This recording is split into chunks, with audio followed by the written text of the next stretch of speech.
And away we go, ladies and gentlemen, boys and girls, children of all ages. The big show's on the radio. This is ESPN Upstate. Hello, Upstate South Carolina. Welcome back. Good to be with you again. I am Rob Brown, your ever so humble, yet frequently correct, and dare I say, dashingly good-looking host. Directly across from me, in charge of button switches, levers, knobs, gears, pulleys, other simple machinery required to get us on the air and sounding as seductive as we do every single day. The great one, hashtag Dad Kicks, Colonel Grudge, the Alpha and the Omega of ESPN Upstate, the conductor of the Symphony of Sound that is the Rob Brown Show, the pinnacle of professionalism. Ladies and gentlemen, he is Lonzo. You know, people have asked me, how do you handle having the best hair in radio? Well, I just do. That's all there is. I just do, but I do. It's natural. I don't have to put any work into it, while as other people have to use product and things like that and can't get anywhere near as good looking as my hair. Lonzo is the king of hashtag woke up like this. Posted on Facebook every day. For those of you that people actually do that? Yeah. Yeah. Woke up like, okay. Woke up like this. Okay. Yes. Woke up like this. That never shows up on my feed. I don't know why. Busy day on the broadcast today. We have got Olympics updates. We got a lot of Olympics updates, as a matter of fact, to get into here in just a few minutes from right now. As Lonzo and I are neck deep in the women's canoe 200-meter semis. Yet another American domination coming your way. Big fan of American single canoe rowing. Watch it all the time. Powerful strokes. Oh, yeah. And also the girls on the canoes are very good at what they do. Love the Olympics, but the three sports we care about the most, well, I care about the most. We're going to get into those here in just a minute from right now. But I have to address something real quick. So yesterday, the Americans 4x100 meter relay team failed for the 13th consecutive Olympics to win a medal. And it's pretty obvious why, if you watched at all. It's pretty obvious why. The reason 100% is because every single year, the Americans do the same thing, which is they take 4 100-meter dash runners. They put them on a team. They say, go do this, go win that medal. And very often they fail to do just that. It's the formula that Team USA Track and Field has done every year for the past handful of years, and every year it fails. And it failed again last night. Yeah, the earliest, in high school, I ran some relays. Getting the timing down with passing the baton off, it is tough. You have to match your strides, all that kind of thing. And you can't just say, oh, well, this guy's fast and this guy's fast. They got this. You need some practice. And it's not just, well, we tried a couple of times, we're good. No, you need some serious practice on that. Good thing for us, we never fail in passing the baton to the other show. From us to them, now they may stumble with the handoff some, but we are good with handing that baton off. Well, yeah, it's obviously never our fault. No. We nail it every single day. I got on Facebook, and because I'm a glutton for punishment, I got on Facebook. There's no good reason to get on Facebook. Anyway. Except for woke up like this, apparently. Woke up like this. Hashtag woke up like this. I did wake up like this morning. I didn't do anything today. Just put on the jersey and came to work. Woke up like this. So, got on Facebook, and of course, people were going off on the fact that, once again, the Americans have failed to medal in one of the most popular races worldwide at the Olympics. And it's because it seems every single year they keep going with the same strategy that does not work. And I said on one of the many comment threads where folks were talking about this, I said, maybe, just maybe, perchance, perhaps, one of these Olympics, we might want to try, instead of taking our 4 fastest 100-meter dashers and putting them out there and going, please go win this for us. Instead, maybe we should build a relay team. Maybe we should build a relay team. Maybe we should get guys that actually, train to be relay artists. That they train how to actually hand off the baton, how to get the timing down, etc., etc. And you know the response that I got more than any other response, Lonzo?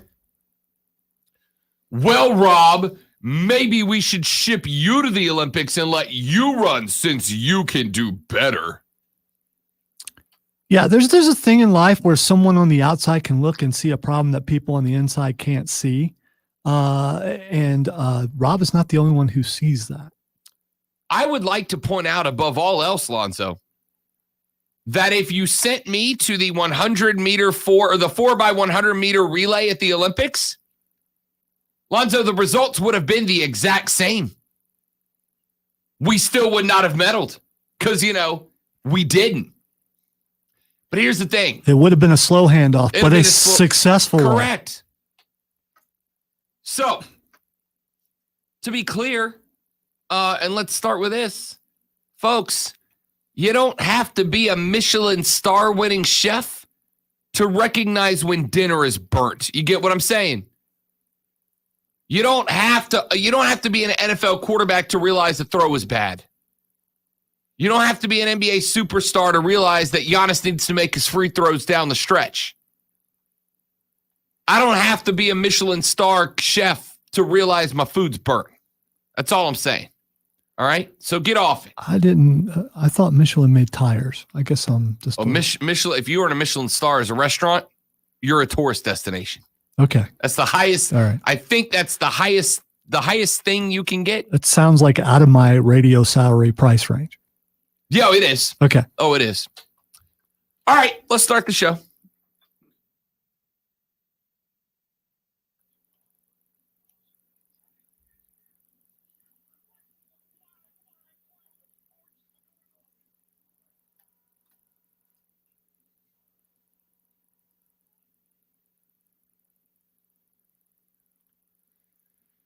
All right, the lunch breakdown of 3 things you have to know before you go start talking sports with your friends, family, your coworkers, or the dog, whoever you spend your lunch break with. This will be the scuttlebutt. These will be the things that you need to know about. Grab me if you don't mind. Lonzo, clip number 2. By the way, do I have a surprise for you, Lonzo? Do I have a surprise for you and all our listeners out there?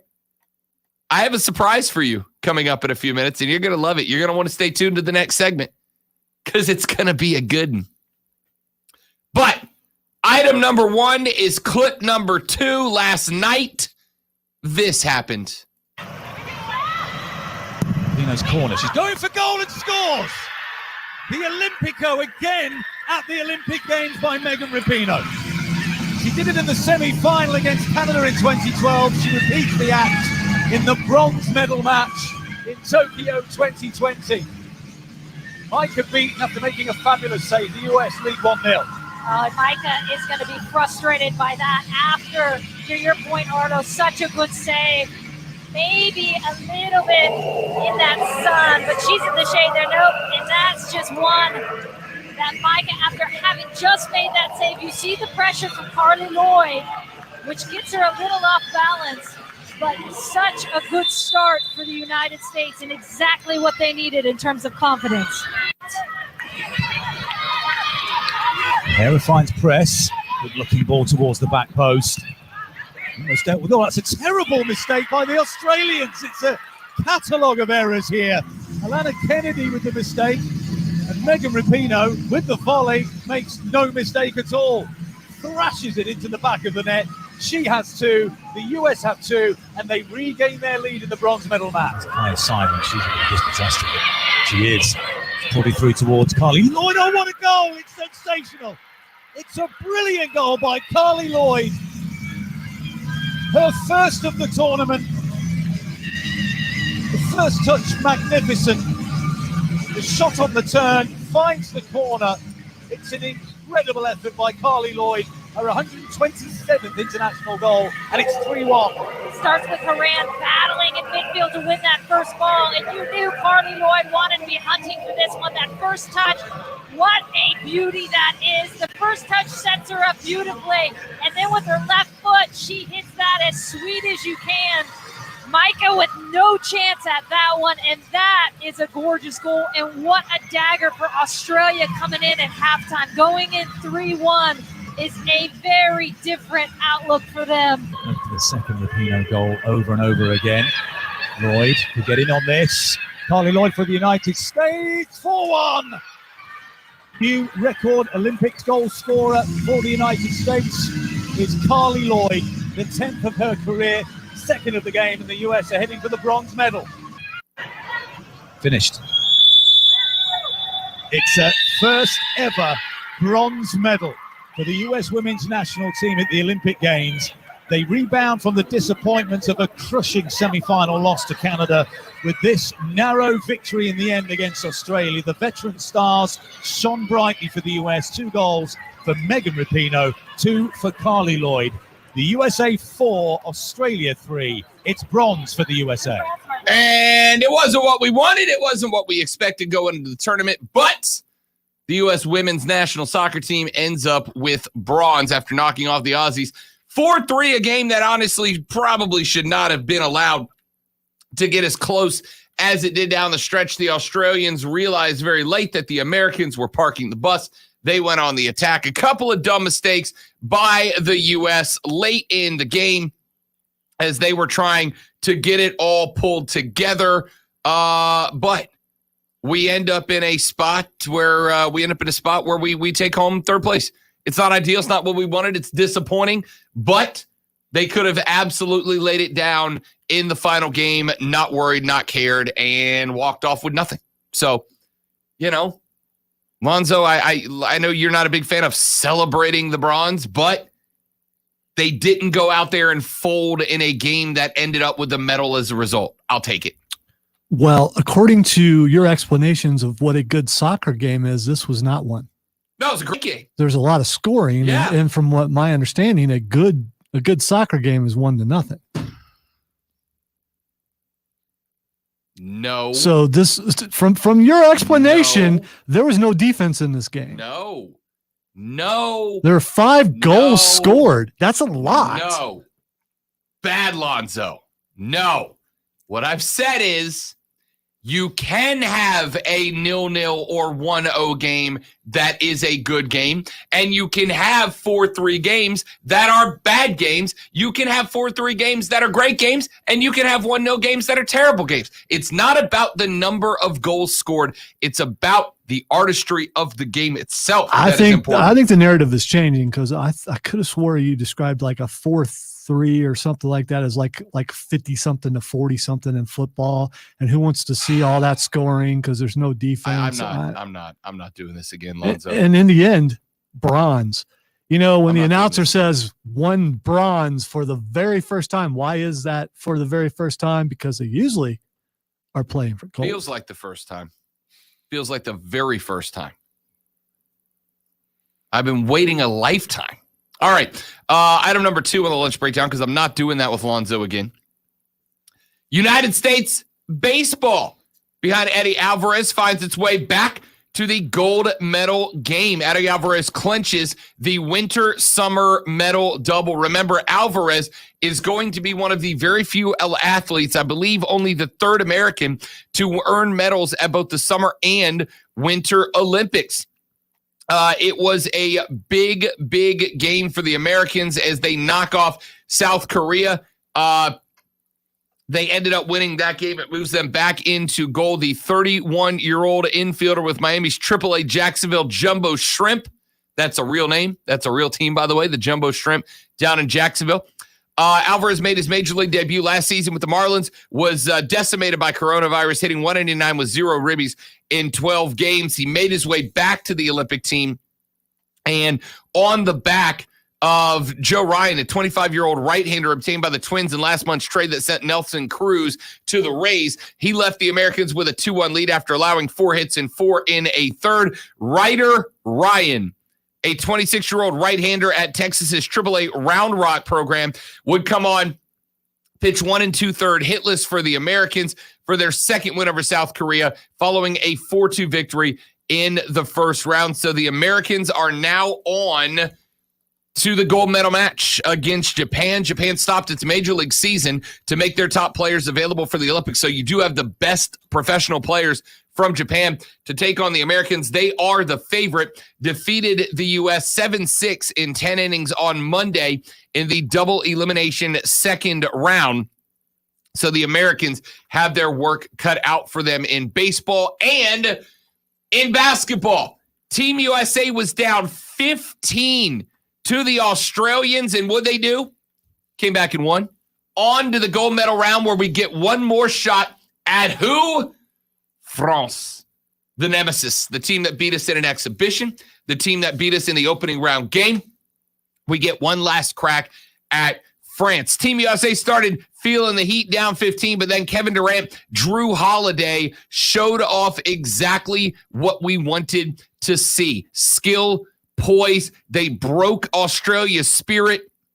When they came back down 15, they ended up moving on to a 97-78 victory, a beatdown of a team that they trailed by over a dozen. It means a berth in Saturday's gold medal game as the Americans go for their fourth in a row. Durant said, quote, "There were a lot of guys on this team that had straight faces and were ready to play when we were down 15. Strong faces is what Pop said. They came out and hit us with a nice haymaker, and we were able to get back up and get that lead back. In order to obtain the gold, the U.S. will need to beat France, which overcame a triple-double from Luka Doncic to defeat Slovenia 90-89 in Thursday's other semifinal. Team USA lost, obviously, that opener to France in what was considered a huge upset. A late rally for the French to knock off the Americans 83-76 back on the 25th of July. But here we are 2 weeks later, and a week and a half later, and the Americans get their revenge opportunity. The Boomers in there, that would be the Aussies, by the way. The Australians in their fifth Olympic semifinals looking for their first win have 7 players with NBA experience led by Patty Mills, one of the greatest scorers in Olympics history. They came out hot. The Americans had Durant, though, who had 23 and didn't even need to play in the fourth quarter, and that was all she wrote. So Team USA basketball on the way back. They've got a gold medal opportunity on Saturday against France. When we come back, ladies and gentlemen, I have a surprise for you. It's a surprise for Lonzo. It's a surprise for you, the listener. And I'm intrigued to hear the response from, well, one other co-host of mine, partner, colleague of mine, because he got called out yesterday. And I'm intrigued to see how it goes. I'll play the audio of the call out for you, and it's a big name. When we come back on the Rob Brown Show and ESPN Upstate.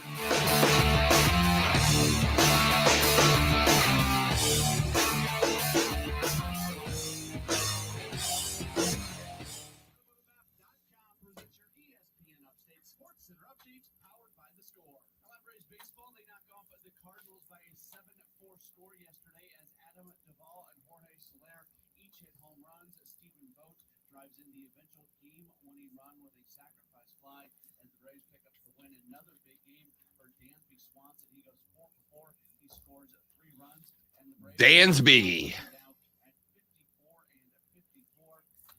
Yo, all right, so there's 7 people in the chat, but none of y'all are talking. Hello, everyone. I walked into a room where there were 7 people sitting down and it was just completely silent. Nobody said anything to me. It'd be very awkward. That's exactly what's happening right now. It would be a family reunion for me.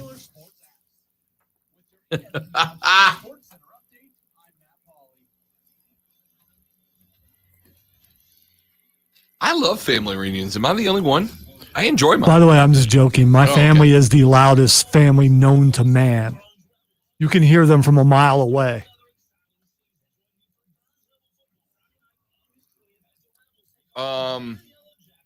a place you do not want to enter if you have any form of a headache. So this fish that you're showing me, let me show you the kind of fish we used to go fish for in Destin. This is called a sheep's head fish. So that's the sheep's head. That's what you're pointing at. They have these teeth because they eat barnacles, shell and all. I know what a barnacle is. Okay. I've watched SpongeBob, so yeah. They pick the whole barnacle off the bridge and chomp the shell up and everything. So we used to go catch these and fish for these. No one tells you how terrifying their faces are until you catch one and stare it in its creepy, creepy mouth. Well, I think it's kind of cool that you've actually fished for those before. So that lets me know that picture is probably not a fake, that no, that's real. That those fish really exist. Because when I see stuff like that, I think someone, mess with it.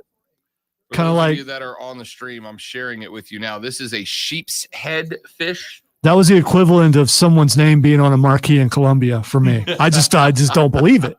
Nope, that's 100% real. It's a sheep's head. Those teeth you see on the right, they have very human-like teeth, and the reason they do is they use these to pull entire barnacles. There's a good fish. There's a good picture of it. They pull the barnacles off of bridges and pilings. From here, it looks like Jar Jar Binks, by the way. Kind of, yeah. So they use the front teeth to pull the barnacles off, and then they use those back creepy teeth to crush them up.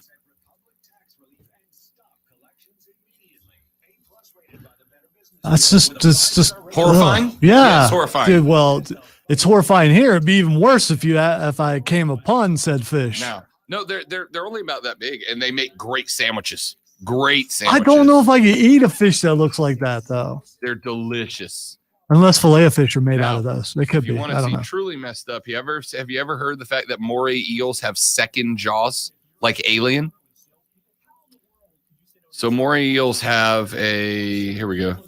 They have a second jaw inside their throat. So they grab a fish with their front, then the second jaw, which is basically the second mouth, comes out, grabs it, and pulls it back down before they swallow it. Ah. Yep, it's also horrifying. There you go. There's the X-ray of it. So there's their jaw, and then back here I see. Is the second jaw, and it pulls it down and then pushes it into the esophagus. And these are the things that I know, but can't remember to pay my bills on time.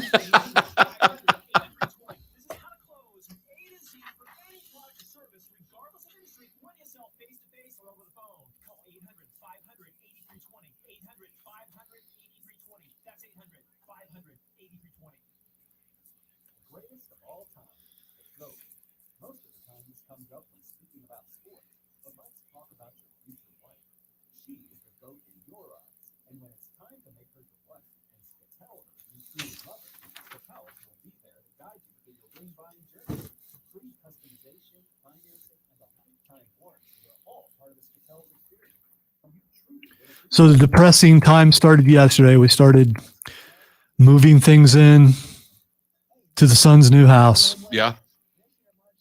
Spent a lot of time building things yesterday. Going to be doing it again today. Because my daughter bought my granddaughter this play kitchen. I have never seen so many stinking screws in a play kitchen. When you look at the diagram, and there's like 20 screws in like one panel. It's like, huh?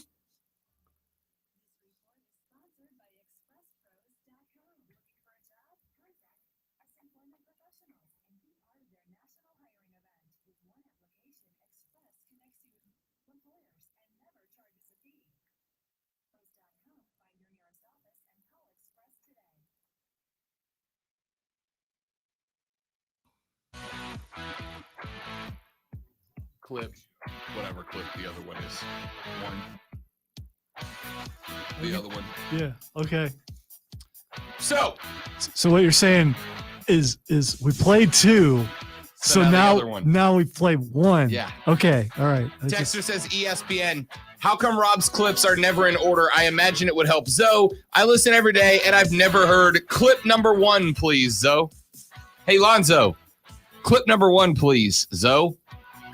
There's a lot. We talk about all the speculation and rumors. Which one just flat out kind of made you laugh? There have been so many in the last week or so. Kansas to the Big Ten, West Virginia in talks with the ACC, Florida State, Clemson contacted the SEC, Louisiana and Louisiana Tech to the Big 12. Did any of those did you just sit back and just start laughing? The single most ridiculous was Clemson and Florida State. And I had David Hale on from ESPN yesterday, and he picked up on it. He said it came from I think a Greenville, South Carolina radio host. Yeah, reported that. Now, I mean, the fact that here's what's amazing. So I don't know who this guy is in Greenville. Good for him that he reported it. But the fact that the president of Florida State had to respond, to a stupid rumor that had not 1% chance of ever happening. Right. I mean, we just got through talking about 2036 being the grant of rights for those two for the ACC. And let me break it to Florida State. The SEC doesn't want you. I mean, you don't bring anything to the table. Right. Your football program has gone through about 3 coaches in the last couple of years. You're not very attractive. You're not going to bring anything to the league because the SEC already has Florida. And, I mean, Clemson is Clemson, but I don't see that happening. So for somebody to believe it and for the president to respond was the most laughable thing of the week. My goodness gracious, whoever could Paul Feinbaum have been talking about? Sounds familiar. It sounds like I've heard something about, I think last week or something, I heard something about that. Really wasn't that big of a deal, though, I don't think. I mean, just time flies when you're having fun. I'm not. I mean, that was Paul Feinbaum, of course, from ESPN and the SEC Network. Arguably the I don't know, unfair to say the biggest name in SEC football talk is Feinbaum. Is this one of those cases where they say, I don't care if you talk about me as long as you spell my name right? Is this one of those kind of things? Is that how you would approach it if it were you he was talking about?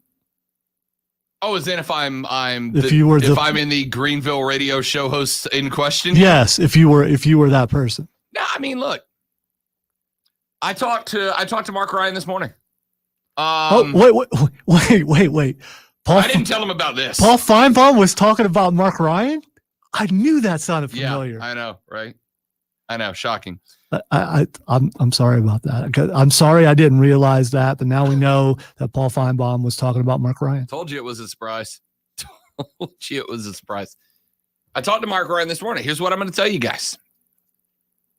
Mark Ryan this morning, me, him, and the big boss were having a conversation about an unrelated story that we're going to tell you about coming up in the next hour of the show.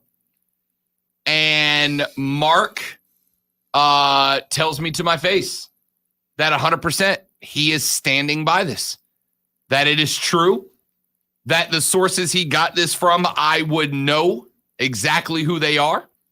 He said, if my sources were to tell you this, you would trust them. I'm not going to tell you who they are. He won't tell me who they are. He won't tell our boss who they are. He won't tell Diesel who they are. He said they have asked him for complete anonymity. You know what? But he swears up and down the wall that they've told him this and that this is true. If you want, I will call Mark Ryan. He'll tell me. Yeah, believe that. Believe that. Because we're like this. Just amigos, bro. Amig bros. Swears up and down the wall that this is true. Clemson came out, said no, it's not. Florida State came out, said no, it's not. And as I've gone through like Reddit and all the different message boards for the different schools that I've covered over the years, there are two groups, and they seem, to be honest, pretty evenly split. Group A are the people that say, yeah, that's exactly what they should say, right? Same as, and I told you this, same as Texas and Oklahoma would have denied up until the point that it happened. On the flip side, they had to say something because it was getting to the point that it was the only conversation in the college football world for a day or two. So, I don't know. I just thought it was interesting that it had garnered enough attention that Paul Feinbaum is on the radio. By the way, our buddy Dave Schultz from WNSP Radio, who will be on with us coming up in about an hour, texted me this morning and said Feinbaum was just on my station and took a run at Mark. And I said, send me the audio, and he did. Texter says, ESPN, y'all, I get it. Controversy helps ratings. I know what it is, you guys. I know that it is what you guys need, and it makes you look good. Go get it. It is time to move on from this story. Nothing new has transpired in the last 48 hours. Crit rehashing old bleep. Here's what I'll say. Same thing I said the other day when it broke. If this is true, regardless of all the controversy, if it's true, it is a monumental story in college football. It is an enormous story in college football. If it is true, then Clemson and Florida State have both bold-faced lied, because both of them have outright rejected this claim as categorically untrue, which means they have both outright lied at this point. Now, does anybody care about that? Let me address that real quick, especially with the texter. You know, a story that's meaningless and some would consider fluff, it goes away. A story like this has managed to reach the national level. That means it's still a story. This happened today, right? Yeah, this was this morning, this Feinbaum stuff. That means it's still a story, which means we're obligated to continue to talk about it, because it's not only is it a story, but, you know, one of our own has been called out. And so it's again, we've got to talk about it. The fact that it's made national news.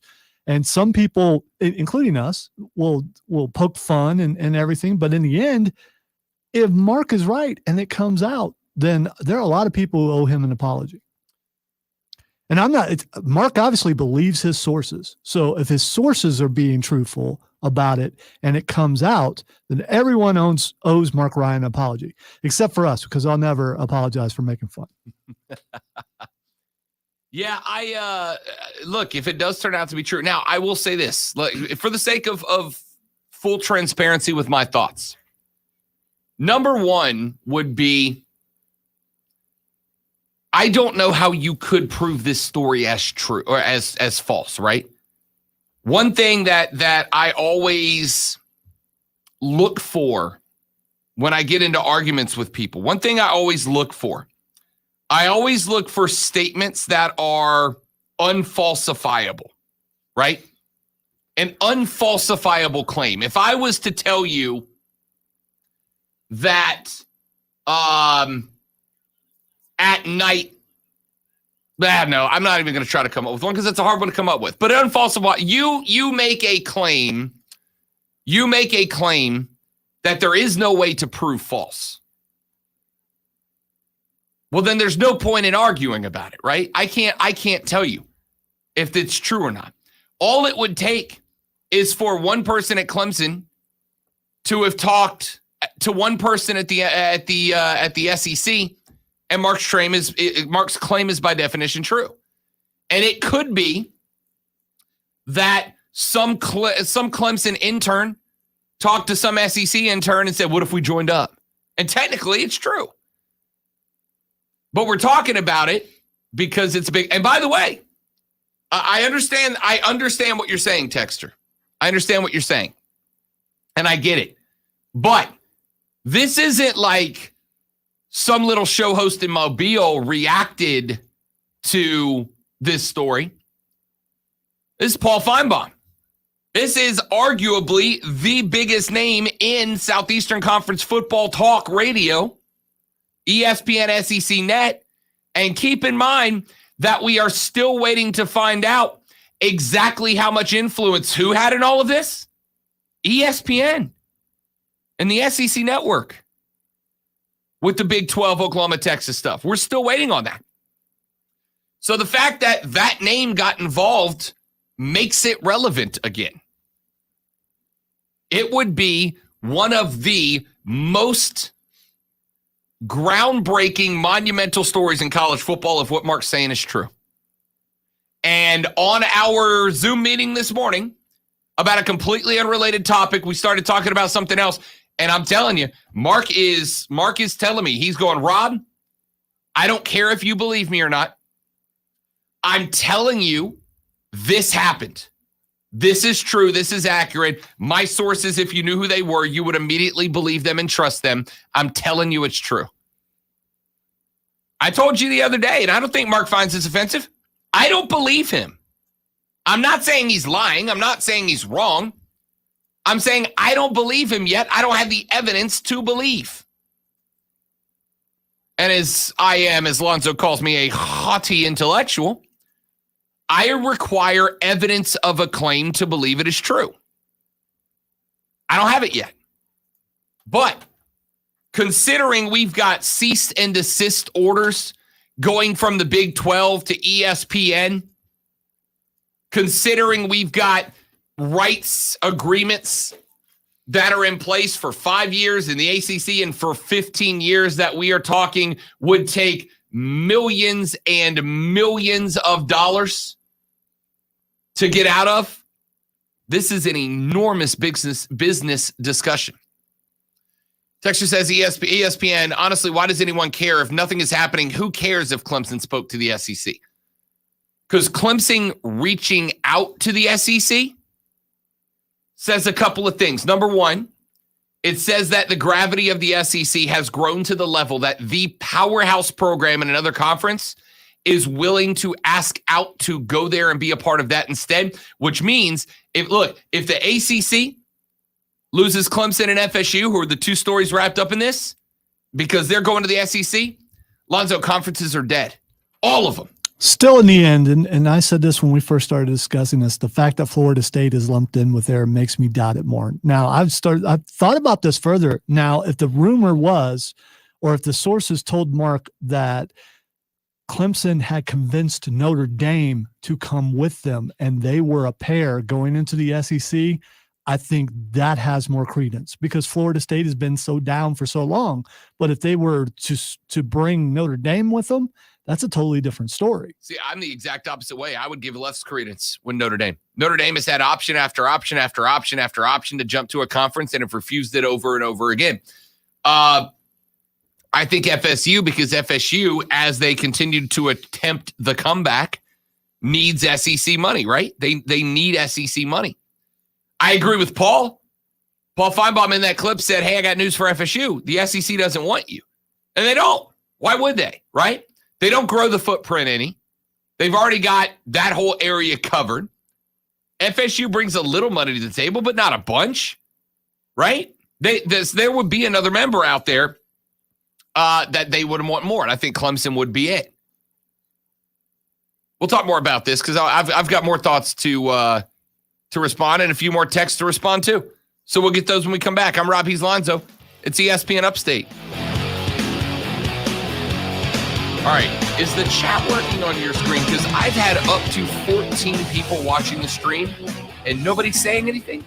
Like, are you guys having a conspiracy to not interact with us? See, here's the thing. You know, if what's being said is so riveting that you're listening to every word, you don't have time. Hanging on? Yeah, you don't have time. I mean, and there are some people, just like people who listen to the radio who don't call in, there are some people who are on there that don't feel the need to respond. They're just, and maybe they're listening, not watching because they're working, and this is the best way that they could get away with listening to the show.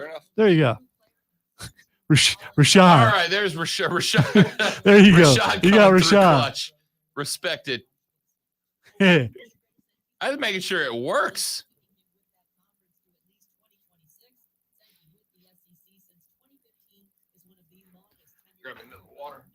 I thought Rashad was going to say, I'm in town. I've got the barbecue. That's what I thought he was going to say.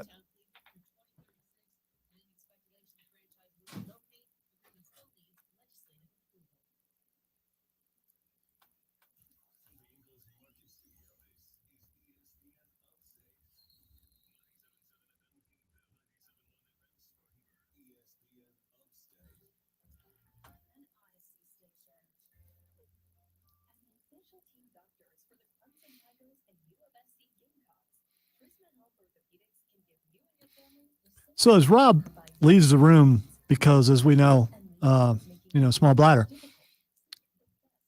I've considered blocking the door just to see what he would do.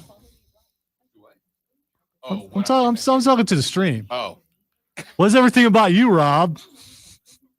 technically, that literally was about me. Okay, it was about you. I've decided to make a habit of saying random things when I hear your footfalls. Yeah. Just so you can come in the middle of something and wonder if I was really doing it or just messing with you. We got a US v US matchup here. Oh, okay. Oh, he stumbled. Oh, man, he had it too. And he's just like, yeah. So it's eliminated. That kid looks like he's 14. His ears look like they're 25, though.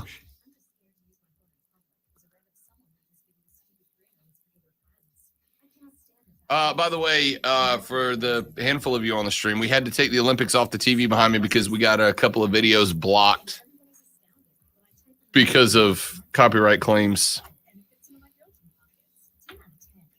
That's us. We're rule breakers. That's what we do. We break the rules and stuff.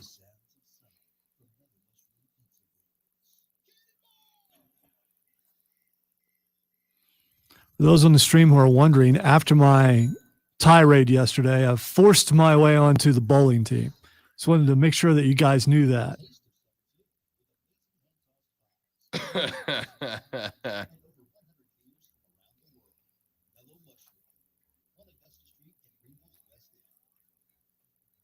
In theory, because it still hasn't happened yet, I could still get kicked off.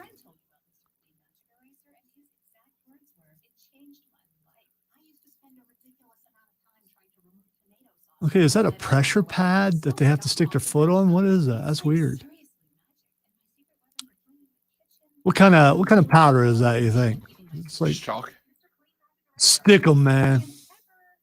Spider Tech. We used to have the spray for pole vaulting that you'd spray on your hands so stick to the pole. Wonder why they wouldn't use that stuff. I mean, that stuff was amazing. Although your hand would stick and get stuck, but did I look away or did they both make it up there for some reason? Yeah. Okay. I want to see a guy celebrate and accidentally kick the other guy and he goes spinning off. And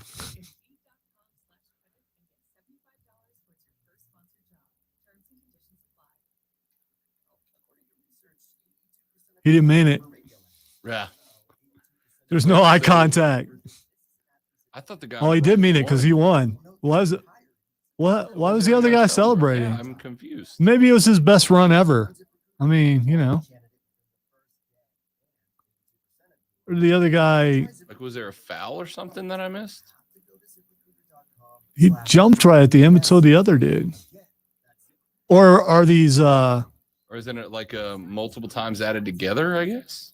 Or maybe they're heats or something, and they both had really good times, so they know they're advancing. Maybe that's what it is.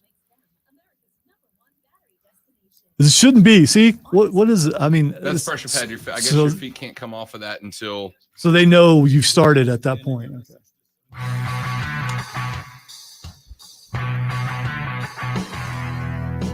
All right, Texter says, "What's true? What's false? What's Mark's claim?" So if you miss the story, and we won't, I'm not spending the whole show on this. Don't shoot the messenger. I'm not spending the whole show on this, but it is important to talk about.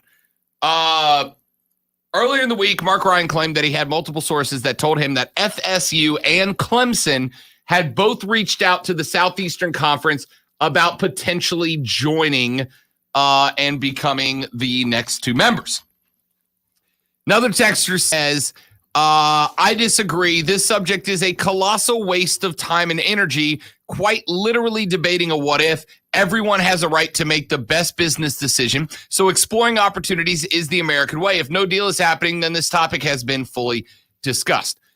I agree with everything you said, with the exception of that, with the exception that this subject is a waste, a colossal waste of time and energy. Let me throw in a question real quick. So if Feinbaum hadn't mentioned it, would we have been talking about it today?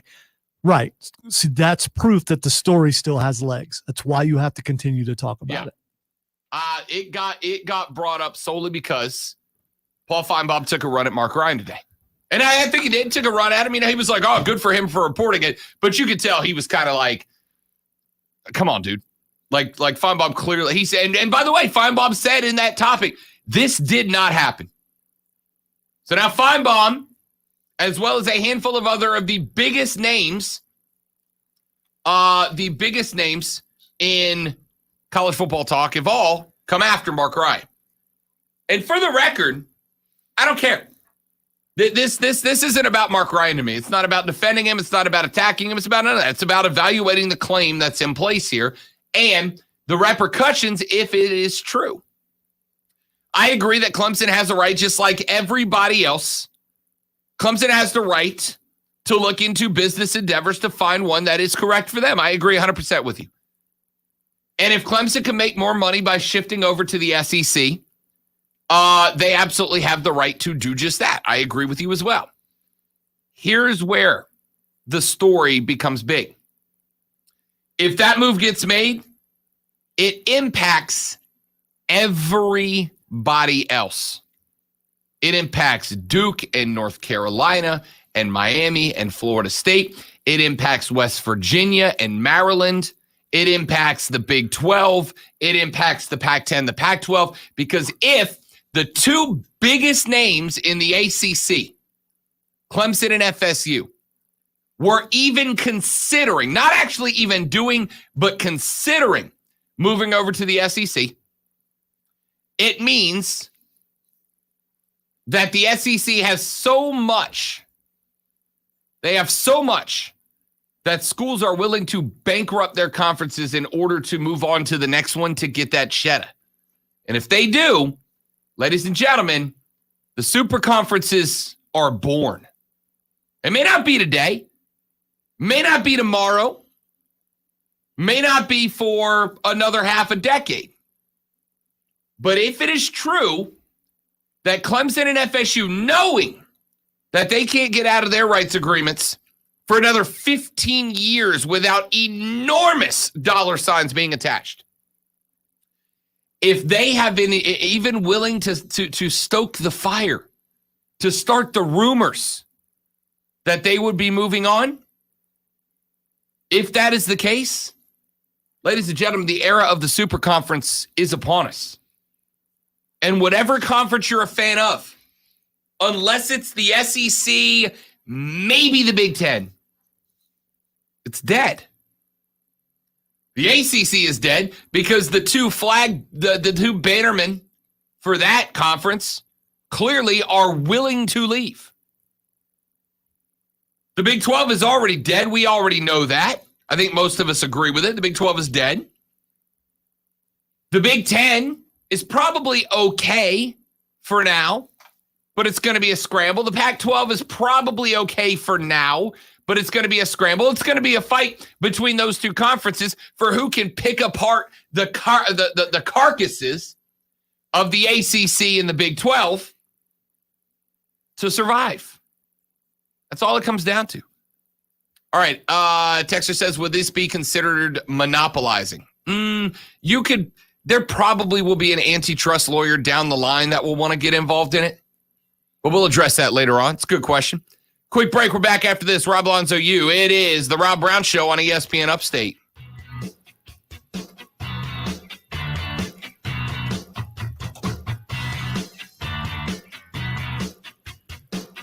The real question is, why does Rob stretch it when Lonzo has to tinkle?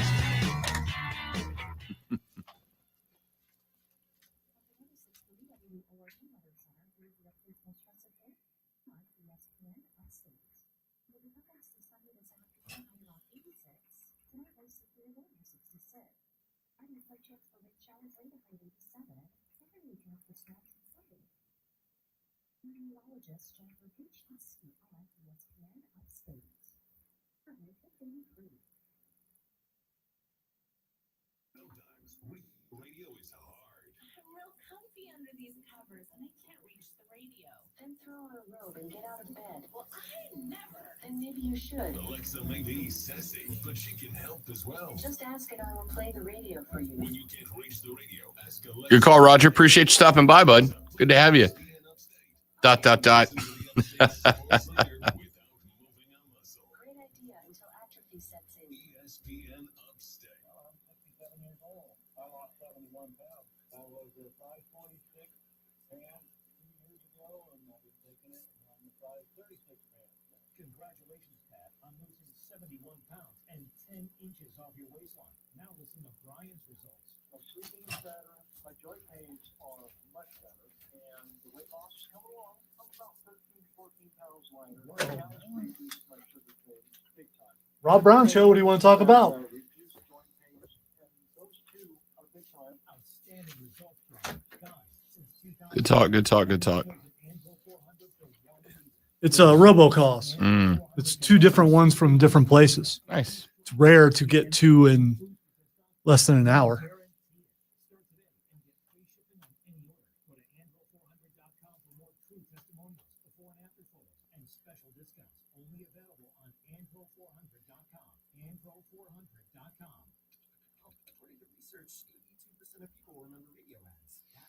Which is a bigger deal, getting talked about by Dan Levitard or Paul Feinbaum?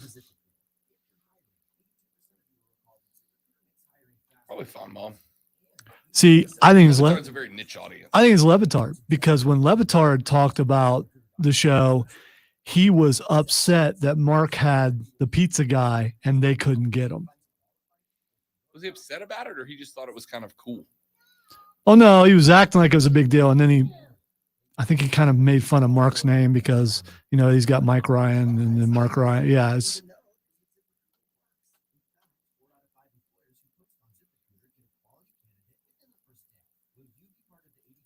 Oh, this guy went bananas. He didn't. He just ran over. That was crazy.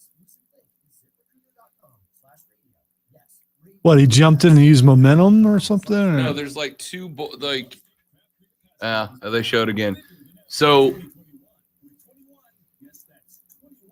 Whoa, he disappeared. there was like two little rocks at the bottom and like two little holds above him. And instead of crawling his way over, he just let go of the wall and sprinted. I think he just sprinted up them to get up there. So he went Prince of Persia. Yeah. Okay. Yeah. Very Assassin's Creed of him. There you go. That's what you're talking about. I just saw it. Yeah. Obviously a gamer. Only a gamer would think, let me try that.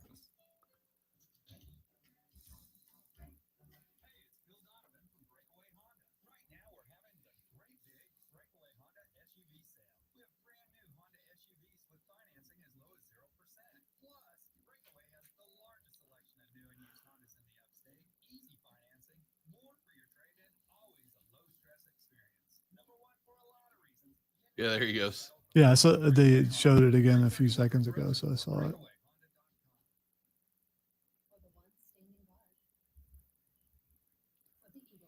Well, not just those two games, just about any platformer like that. Do you think you could hold your whole body weight up with 3 fingers like that?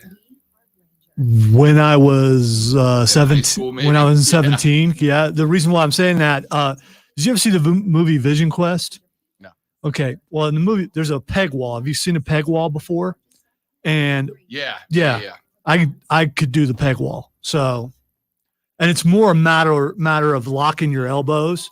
You still got to go use your momentum to swing from, but yeah. There's a peg wall in the wrestling room and it had been there for a long time and no one used it. My cousin made pegs in wood shop so we could do it. Nice. And me and him and a couple other guys did it. I was the biggest guy to do it. You know, after my cousin did it, I had to try it.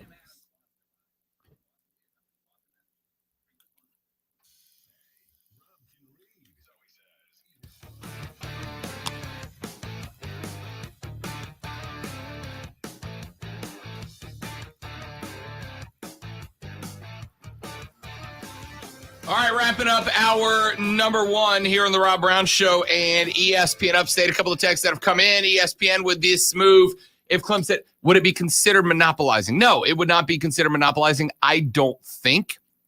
Like I said, I think down the road, as NFL, MLB, NBA have faced antitrust lawsuits in the past, I wonder if that might be a reality that I have to face, but they're nowhere near that yet. It's only a monopoly if you're the only game in town. There would still be at least two other conferences. For now.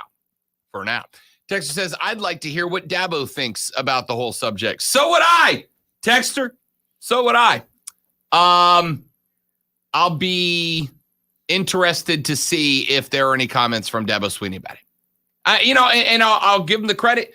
The last couple of times I've been in the same place as Dabo, he's been asked about playoff expansion. He's been asked about NIL. He's been asked about a lot of things, and I haven't seen him back down from a question yet, but I have not seen anybody get in front of him about this particular issue yet. Texter says, I still don't care. NCAA is a corrupt bleep show. Let the SEC take the best and run its own championship. At least we'd finally find out how Clemson handles all that SEC competition that gets brought up every year. My only thing is, and I've said this a couple of times, once we move to the super conferences, at some point somebody's going to say, well, we're going to need a centralized version of government here. And you're just going to have a new NCAA. They're going to sound exactly like that, too. Yeah. Another texter says, what if Mark single-handedly saved the ACC with one tweet? Do not give him that. Yeah, I need you. If you text him and tell him that show, he'll be bringing that up as much as we bring up the fact that we're nominated for the best sports talk show in South Carolina. That'll be his thing. The messenger. Lonzo, Rob, and you, Hour 2, Rashad Beard of the Panther Nation podcast, next on the Rob Brown Show on ESPN Upstate.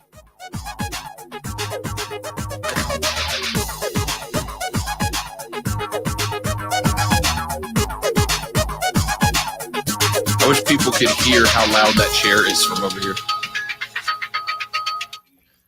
What'd you say? I was jamming. I wish people could hear that chair. If it doesn't squeak, it goes. Yeah. It's knocking down the bass, baby. Yeah.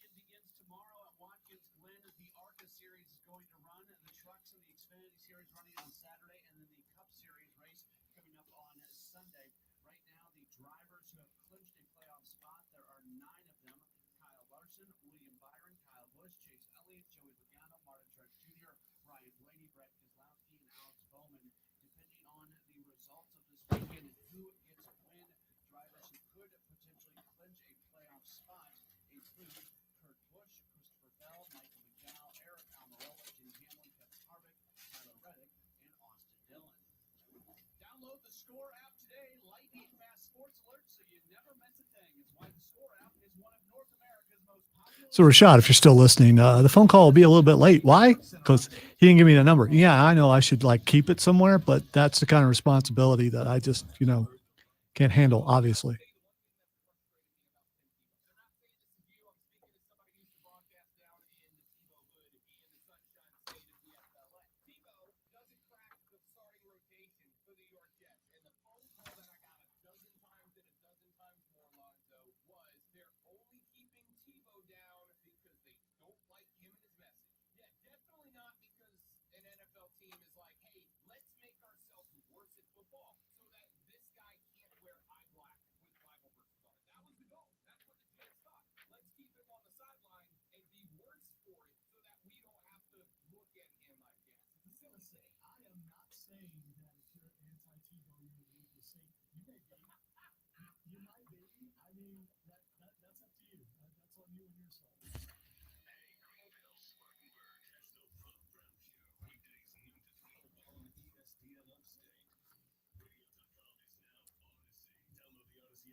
I can give you Rashad's number.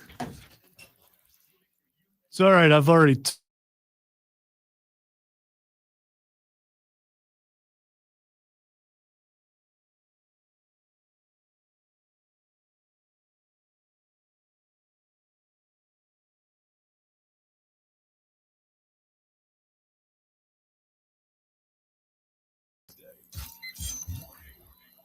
an official Rod Brown look.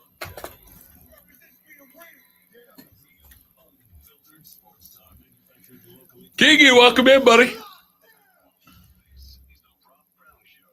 Only on ESPN. Hello. Hey, we're actually going on. And away we go, ladies and gentlemen, boys and girls, children of all ages. The big show back on your radio. This is ESPN Upstate. Rob, Lonzo, you. And now to the phone lines we go to welcome in, as we do every Thursday at 1 o'clock. Rashad Beard hanging out with us now. Got the chance last Saturday to finally meet Rashad in person. He sat in with us for like an hour on the show on Saturday to talk some football. He didn't ask to get paid, just showed up and said it's good enough to sit down and talk Panther football. You know, Rashad, what up, fella? I heard a fun story about that yesterday from our colleague down the hall, Stoneman, about a greeting that he gave, which I can't say on the air, when he came over there while you guys were sitting there, and Rashad was there also. It's Snowman. Yeah, Nothing he says is air appropriate. Rashad, what's up, big dog? How we feeling? What's going on, fellas? I'm having a blast. I had a blast with you guys last week. It was awesome. I appreciate the opportunity, man. Yeah, man. We had I told Rashad when he got there, I'm like, hey man, look, I don't know, like they're gonna be throwing guests at us, so I don't know how much time we're gonna have here and there. Got to talk to some cool folks. Mick Mixon, the voice of the Panthers. We got to talk to a couple of former players as well. And then Rashad filled in the gaps and did a great job, man. It's almost like, Rashad, it's almost like you're good at talking Panthers football. Yeah, a little bit. Amateur, but yeah, I'd say I know what I'm talking about, and I'm glad I had the opportunity to join you guys.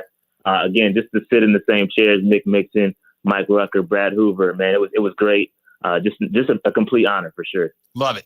Let's talk a little bit of Carolina Panther football here with Rashad Beard, host of the Panther Nation podcast, which you can find on Twitter at Panther Nation PC. You can find it as well on YouTube, which is where all their content goes. YouTube, search Panther Nation podcast. So yesterday, Rashad, first day that the quarterbacks actually looked kind of good.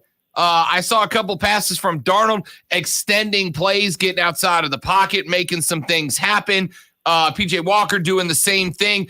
First day that the quarterbacks actually looked like they were in control of the offense. Rashad, did you see the same thing? Yeah, no, I completely 100% agree. I think Sam Darnold yesterday, I was there in attendance, and I think that was his best practice by far that I saw publicly. I mean, the guy, they were doing red zone drills for the first time. I mean, Panther Nation, those who are closely watching, know how awful we were last year in the red zone. And that's all they did yesterday was red zone and situational work. And I had been waiting for this day. And I tell you what, the offense delivered. Now, it's a little weird because, you know, you want to see your offense look good in one sense, but then they're going against the defense, right? So one has to look bad for the other to look good. So it's a balance. So you try not to overanalyze, but yes, the offense, the quarterback, Sam Darnold for sure had his best day. Very decisive with the football. He didn't hold on to the ball too long. Quick reads, guys were getting open, and I love what I saw from Sam. That was very encouraging. I know it's practice, and I know it's early, but I was encouraged by just seeing that yesterday. So on Saturday, after we were done with the show, I went and I sat down and watched 2-3 hours of practice, the nighttime practice. And one of the things that Mark and I both agreed on as we watched this, Rashad, was that I was kind of underwhelmed with the behavior of Sam Darnold anytime he wasn't directly under center, right? And I try not to gauge every quarterback based on anything other than their play. But, you know, for a guy that's supposed to be taking over and be the leader and the guy that's supposed to run the offense, Sam didn't really seem to be talking to the receivers, the offensive line, kind of orchestrating the offense. He really just kind of seemed to take his reps, then go back to the line and stand there until it was time for his shot again.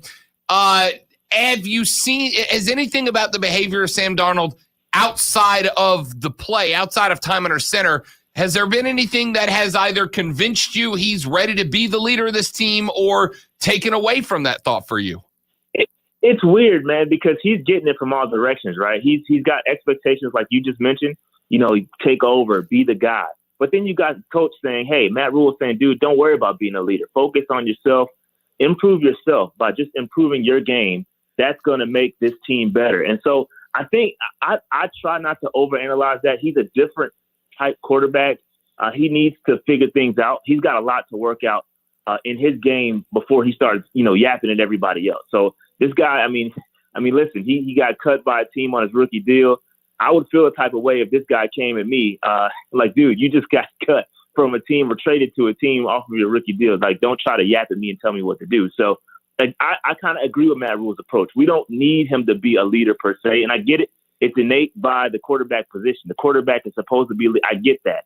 But at the end of the day, he's got to work on his game. And I think I agree with Matt Rule. If he improves his game, I think that will speak more volumes than going out being a rah-rah guy. So I try not to overanalyze it, but I do agree with what you're saying. He is not talking to the receivers. He's not hulling up there. He's not getting everybody juiced up. He's not rally towel. He's not that guy, man. That's just not his personality. So I'm just hoping, again, at the end of the day, his game will hopefully work out and that'll speak for itself.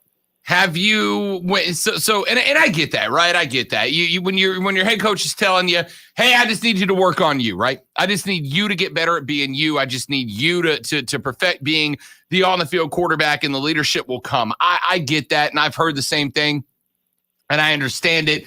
But at the same time, like, to be the best quarterback, you need your offense operating on one page underneath you, right? Like, you need to make sure that your offensive line understands the stakes and the roles, your wide receivers and you are on the same page.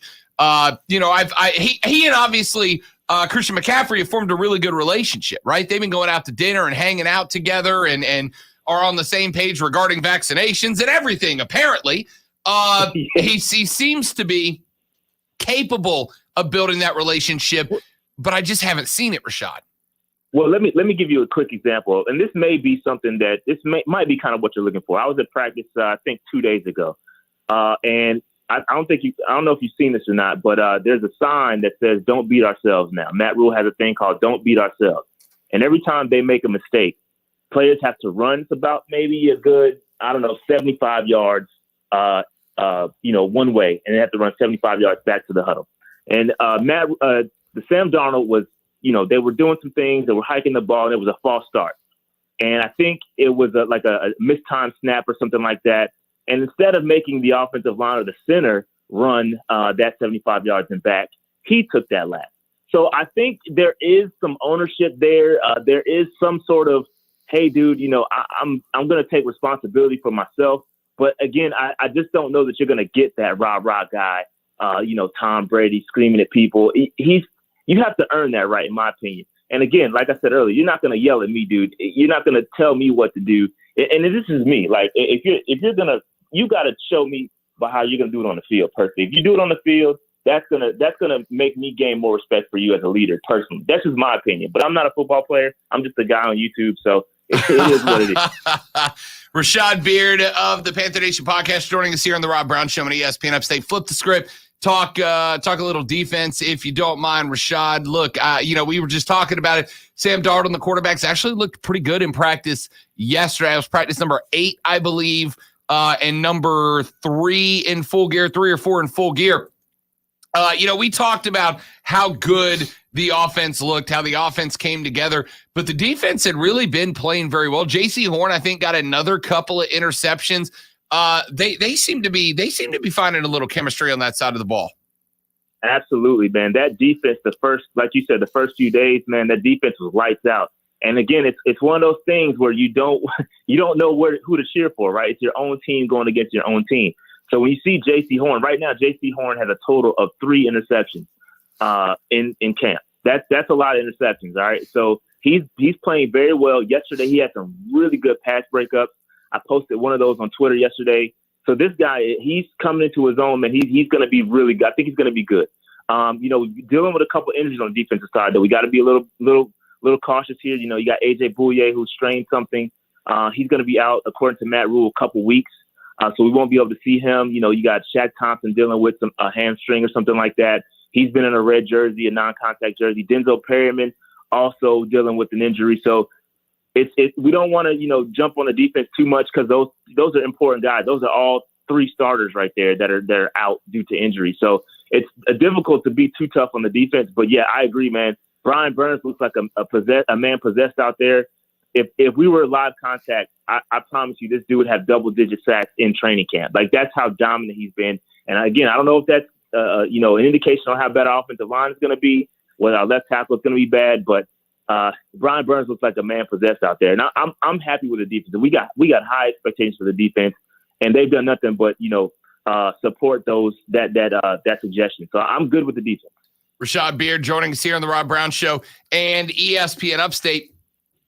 So on Monday, J.C. Horn got a little criticism, little critique. I say critique, not criticism, from Matt Rule, where he said, hey, look, he's a ball hawk. He's a magnet. He keeps being in the right place at the right time and the right person in his back pocket, but he holds too much. He grabs too much. He pulls too much, etc.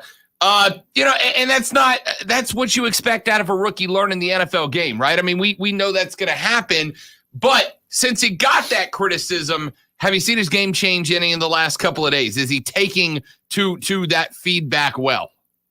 Well, I think that's an interesting question because yesterday there was a couple refs out there, and he had several pass breakups, and I didn't see interceptions. I didn't see pass interference being called. I didn't see defensive holding being called. So I agree. I mean, that's been a critique on his game going back to South Carolina. So I think that's just the nature of him being a really good man cornerback. That comes with it.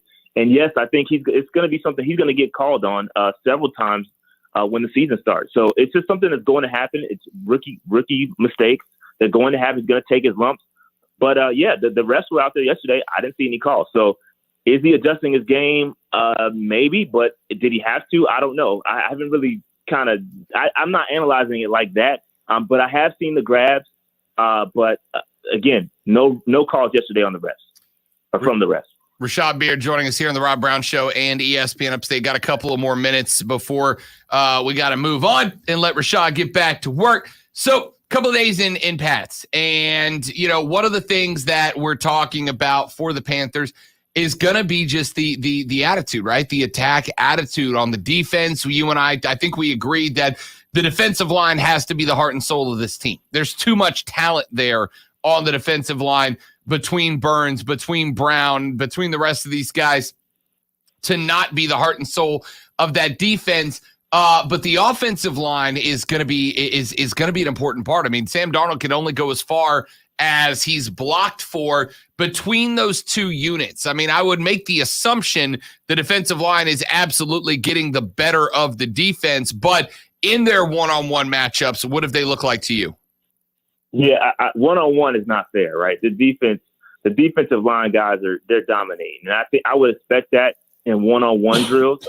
Those things are tough on offensive linemen. So I don't really want to make an indication or a judgment based on one-on-one drills, but as a whole, I thought the offensive line had some good reps against the defense, but then at the same token, they've had some bad reps. They've just been up and down. Now, I think that's what we're going to have to expect, or that's what we're going to have to deal with throughout the season. It's not going to be good enough. And I think, we've been saying that ever since I've joined the show. I mean, we've been talking about the offensive line and how we needed to address it in the draft. And it's just not, I just think we're going to be kind of, limping through the season with this offensive line.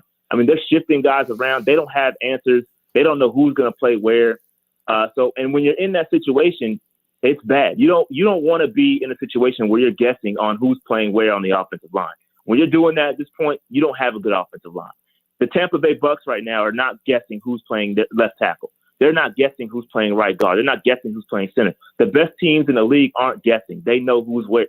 Even teams that had issues with the offensive line, i.e. the Kansas City Chiefs, what did they do? They went out and invested in top talent. They answered those questions. And so I think that, we're in a situation where we didn't do that. I mean, we did address it a little bit. We drafted some guys, but those guys are young. I don't think they're going to make an immediate impact. And I don't think we did enough to answer those offensive line questions. So to answer your question, I think the defensive line is absolutely getting 100% the better of our offensive line. But I think that's just something we're going to have to limp along throughout the entire season, just to be quite frank and honest. Rashad Beard is the host of the Panther Nation podcast. You can find it on YouTube at Panther Nation Podcast, and find them on Twitter as well at Panther Nation PC. He joins us every Thursday at 1 o'clock to talk a little football. Rashad, my man, great to finally meet you in person, bud. I'm glad we got to do it. We should do it again soon. Absolutely, man. Appreciate you guys. Always. Rashad Beard here in the Rob Brown Show on ESPN Upstate. When we come back, Dave Schultz of WNSP Radio in Mobile, Alabama, joins us to talk a little college football on the Rob Brown Show and ESPN Upstate. QC Kinetics.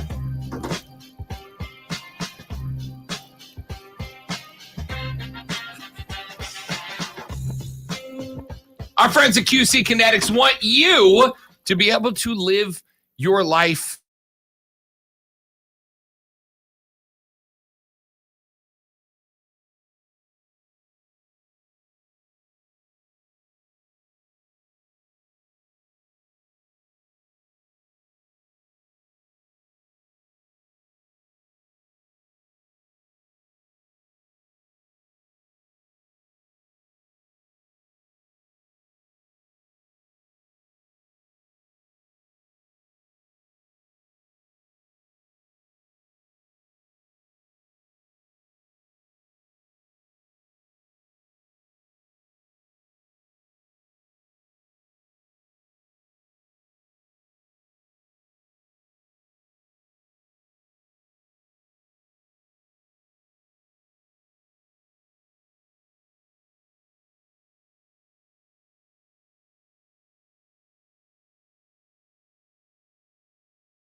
Oh wait, hang on. Where's my? There we go. StreamYard changed all their brand stuff. It's weird. Oh, they're what? Like these all used to be. Now they're just like their layout, I guess, of all their on-screen options. I thought somebody else put those in there. I didn't think that came with StreamYard. Mm-hmm. I mean, they do. I have to put them in there, but then they organize how they're laid out once they're in. Oh, gotcha. Yeah, I put all that in there. Keegan says, if AEW picked up Ric Flair, wouldn't they have 3 of the 4 horsemen? Yes, but I saw yesterday somebody made the point that there is apparently so there's the YouTube series Dark Side of the Ring. Have you watched any of those? I have, yes. Okay. There's a Dark Side of the Ring coming out the next couple of days about the plane ride from hell, which was a huge event in WWE history where they were flying back from Europe or somewhere. And a lot of former Hall of Fame or future Hall of Famers were on this plane ride. And there were some awful things that happened on the plane. One of which was Ric Flair apparently was sexually assaulting some of the flight attendants on the plane, including stripping down nude except for one of his Ric Flair robes and forcing them to touch his reproductive organs, etc.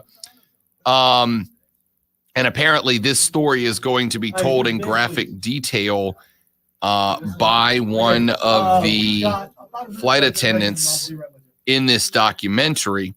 And the belief is that the release of Ric Flair was because this documentary is going to have so much in it, so much graphic content from at least one of the flight attendants on the plane, that they are expecting a huge backlash against Ric Flair. And that's why WWE released him and why he won't be picked up by anybody else. By the way, Sting was a horseman at one time, so they could actually go with 4 horsemen if they wanted to do it. You were not wrong. Commercial gets us every time. Every single time. Because I'm not paying attention to the commercial. Right. But then when it goes, yeah.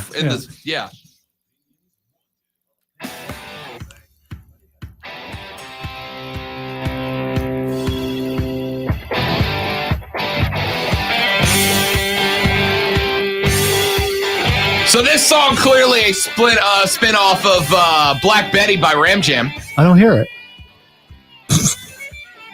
Lonzo's turned the smart-ass meter up to like 12 today. Here's what it is. Normal days, me and you were good. For some reason today, You're hostile today. No. You're taking it hostile. I am not being hostile. You just, I don't know why you're having such a bad day. Oh, I'm having a great day. Well, you blaming it on me. I got to hear Paul Feinbaum rip Mark Ryan personally. Wait a minute.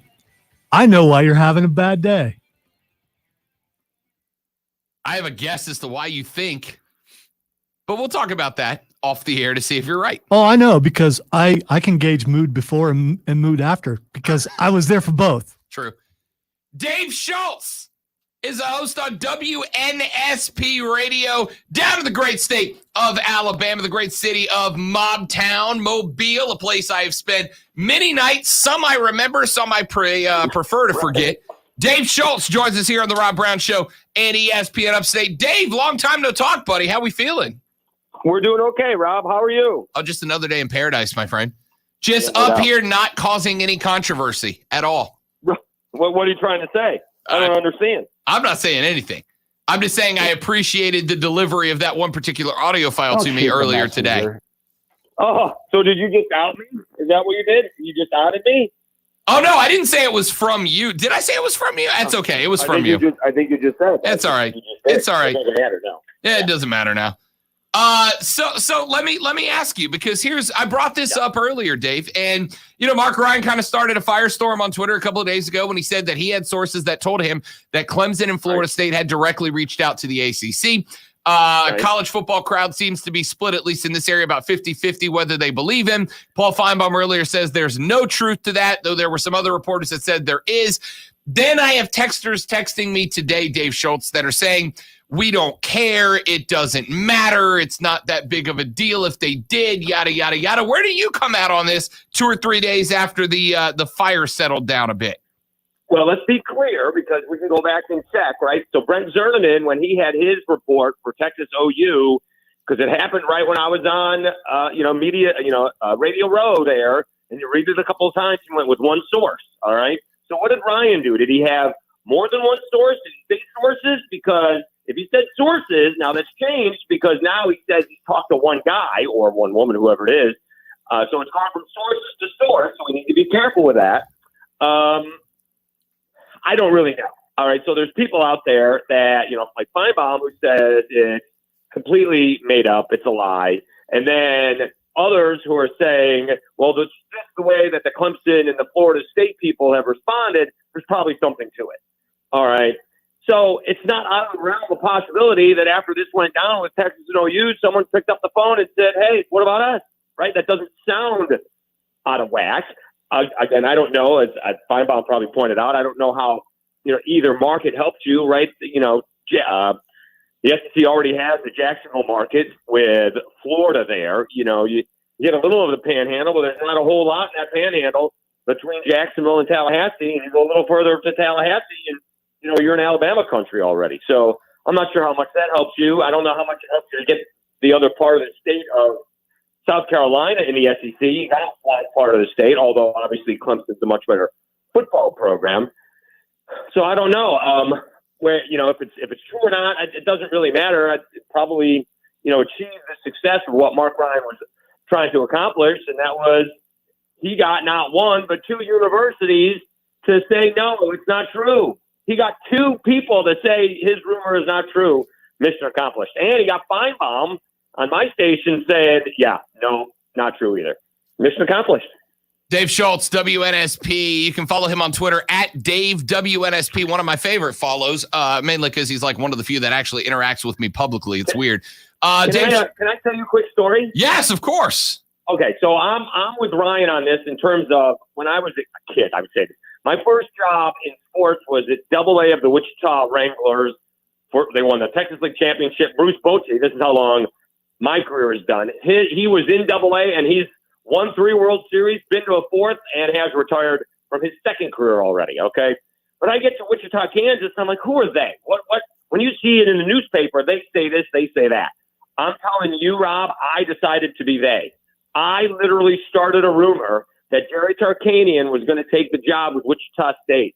And I got the same result as Mark Ryan. I got somebody on TV to say there's no truth to the rumor. I got it printed in the paper, no truth to the rumor. All I did was call each paper in both cities and a couple of TV stations, and all I said is there any truth to the rumor that Jerry Tarkanian is taking the Wichita State job? It got to the point where we got denial.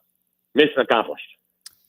Yeah, I think that the denials were interesting, and what's been really interesting to me, Dave, is the response from the college football crowd, right? Because there's a bunch of people that go, well, that's exactly what they would say if they were talking to the SEC. And right. then so they really had 2 options, well, 3, I guess, which is A, go, yeah, that's true, and throw another burning log onto the SEC, Texas, Oklahoma pile. 2, to come out and straight out deny it, in which people go, well, of course that's what they're going to say if they're doing it. Or 3, to not do anything, and then everybody's going to go, well, yeah, they're not doing anything because that's actually happening. I guess the question that a lot of people have, myself included here, Dave Schultz, is if, let's say, for the sake of the discussion, Florida State and Clemson did both reach out to the SEC about membership, why does it matter? Just because, well, that'll have another domino effect, right? I mean, people are already jumping the gun.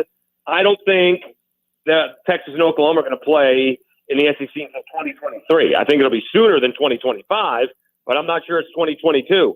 Because if Clemson and Florida State are leaving the ACC, that's another domino effect. That's where it is. That's why it's important to find out what's going on. We talked about the benefits to the SEC. What are the benefits to Florida State and Clemson? Because joining the SEC, a few more bucks. I mean, is Clemson looking to go 9-3 on a regular basis? Right? They have had the easiest schedule in college football for like a decade. Why do they want to do that? I don't understand. Do they want to play Georgia every year? Do they want to play Florida every year? I don't understand. Florida State somehow has gone from national contender on an annual basis to an also-ran. Right? I'm a Syracuse guy, a Syracuse fan anyways. And, I don't expect them to compete eventually with the Miamis and the Florida States if they get back to where they should be, or the Clemsons. But, God, if Florida State and Miami can't dominate in the ACC, you think they're going to do well in the SEC? Clemson may be able to hang every now and then, but, if you have to play in order, right, in some sort of fashion, Georgia, Alabama, and Auburn in a 3-week span, that's a little bit different. But Dave, aren't there are people who ask the same question about Oklahoma, right? I mean, here's Oklahoma coming over from the Big 12, and yet Texas, I guess, to some degree, though they're more the Florida State in this discussion. Oklahoma's had a pretty relatively easy inside track through the Big 12, but they just made it tougher on themselves. Doesn't that prove that money is more important than path to a title? Well, with the Big 12, it is, right? But if we all read what happened with the SEC or with the Big 12, Texas, Oklahoma, ACC is getting big money. It may not be quite as big money as the SEC, but it was bigger money than the Big 12. So they saw the SEC, they saw the ACC payout, and like, why are we getting what the ACC is getting? And so, the ACC has these odd markets where college football may not be, the top rung like some of these other college towns, like it is, in Clemson, in Columbia, in Tallahassee, compared to, the Charlottes of the world, the Miamis of the world, or with Syracuse, New Yorks of the world. It may not be the top rung in their big-time media markets. But, I mean, I don't know would Oklahoma only have to play A&M? I guess they play Texas anyways. They control that. So they get LSU and A&M on a regular basis.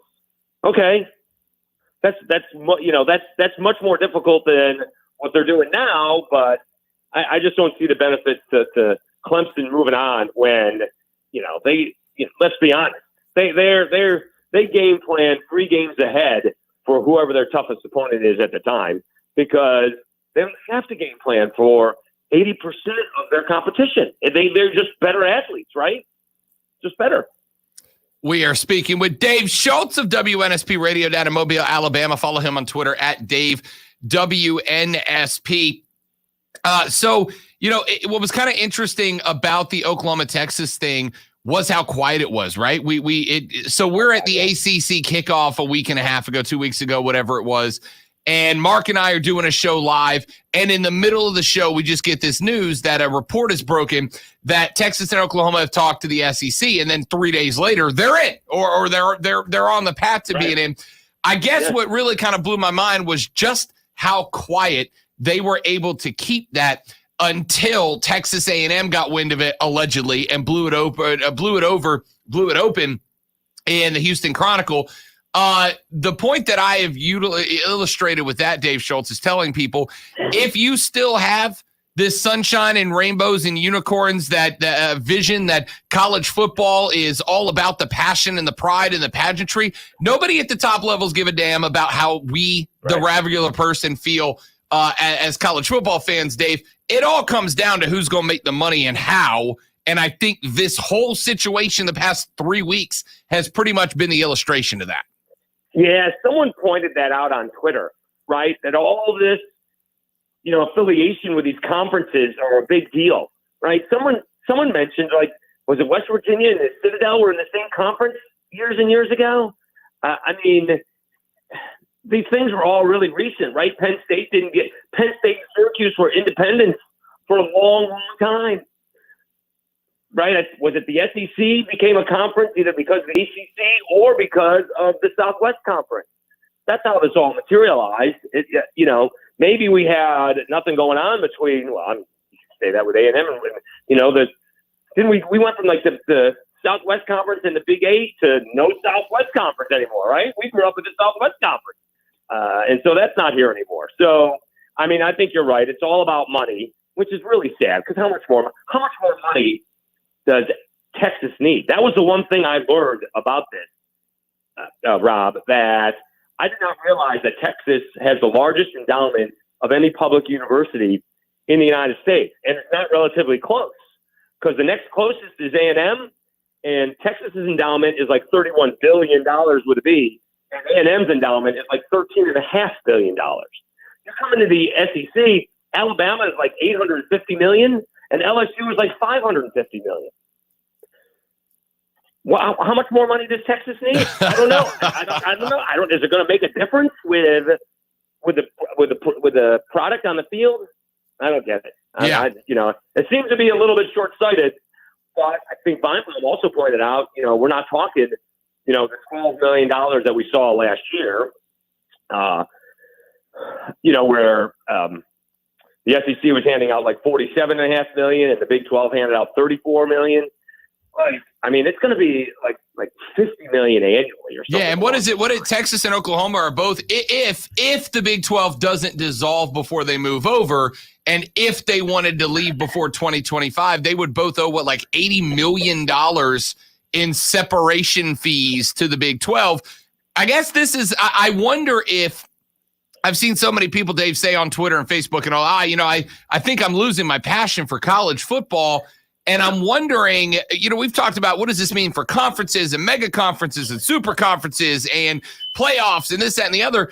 I wonder what this does to the average college football fan that just wants to be able to wake up on Saturday and enjoy college football and not care about billions of dollars. Nothing. It does nothing. Nobody cares when, Dabo Sweeney's making millions and millions of dollars. Nobody cares, who's probably severely underpaid. Nobody cares that Saban's going to make $11 million in his last year of the contract. He's also underpaid. Nobody cares. The only thing we care about is being able to turn on the TV and find what we want to find, right? I'm having trouble finding the Olympics, right? Not that this is a game that I'm going to watch, but good luck. Anybody watching Notre Dame versus Toledo on Peacock? Who's going to find that game? Who's looking for that game? As long as we can find it online or on our TV, that's all we care about. And maybe the price of tickets is going to – you would think the price of tickets wouldn't go up because of the money coming in football-wise, TV-wise. Yeah, it's getting more expensive, right? It's not an option anymore. Like, it's not an option that it doesn't get more expensive at this point. Dave Schultz, you can follow him on Twitter at Dave WNSP. He is on WNSP Radio down in Mobile, Alabama. Friend of mine, though he may not admit it, both on the air and off. Dave, my man, always good to talk to you, buddy. Let's catch up soon. Quickly, Rob, I'm taking the Georgia Bulldogs. Give me those points. Give me the money line. The Dogs? I'm taking Clemson under 11.5 wins, and I'm going to win that before Labor Day. I'm telling you right now, that bet is going to win before Labor Day. Under 11.5 wins for the Tigers. All you got to do is lose the first game, and I win. Oh man, yeah, you're not wrong. You're not wrong. And so why does Kirby Smart all of the sudden have everybody's trust? Like, what did he do? The offensive line of Clemson versus the defensive line of Georgia. And that's it. That's all. One battle in the trench separates it. That's basically it. Well, the good news is we're just a handful of weeks away, and the next time we get Dave Schultz on, we'll actually get to talk about a football game instead of the bleak existential crisis that college football finds itself in. I don't think it's quite as bleak as you think. You know what? My paycheck gets signed tomorrow, Dave. I should stop complaining. There you go. I appreciate it, Rob. Thanks, always. Man. Dave Schultz. Follow him on Twitter at Dave WNSP. Quick break. We're back after this on the Rob Brown Show and ESPN Upstate.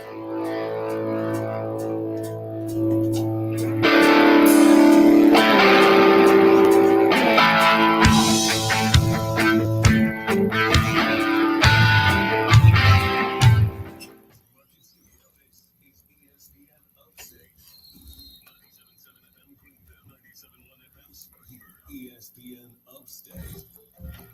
An Odyssey station.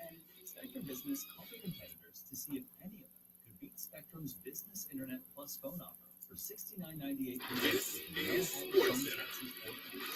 Here are the real quotes from the competition. How are you pulling those people taxes? That's madness. He will be adding Texas and Oklahoma in 2025. The competition recommends Spectrum Business. Call 855-839-5344. Switch to Spectrum Business today.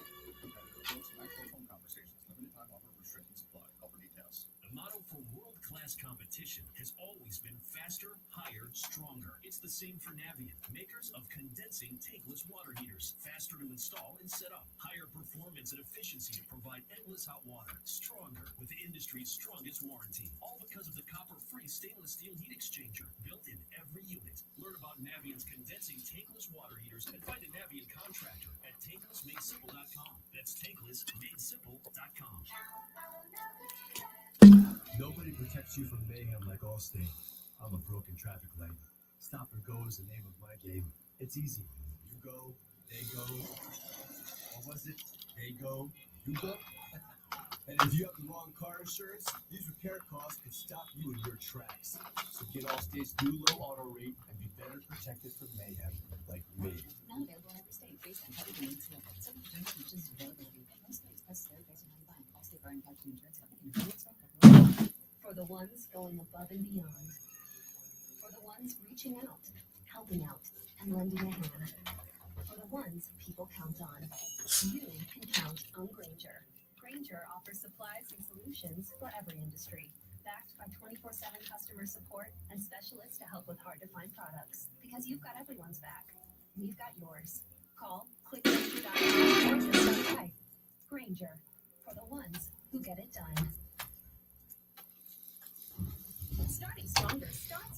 AutoZone, where they've got battery solutions in the form of free battery testing, free battery charging, and replacement batteries that fit your needs. That's what makes them America's #1 battery destination. Get in the zone. AutoZone.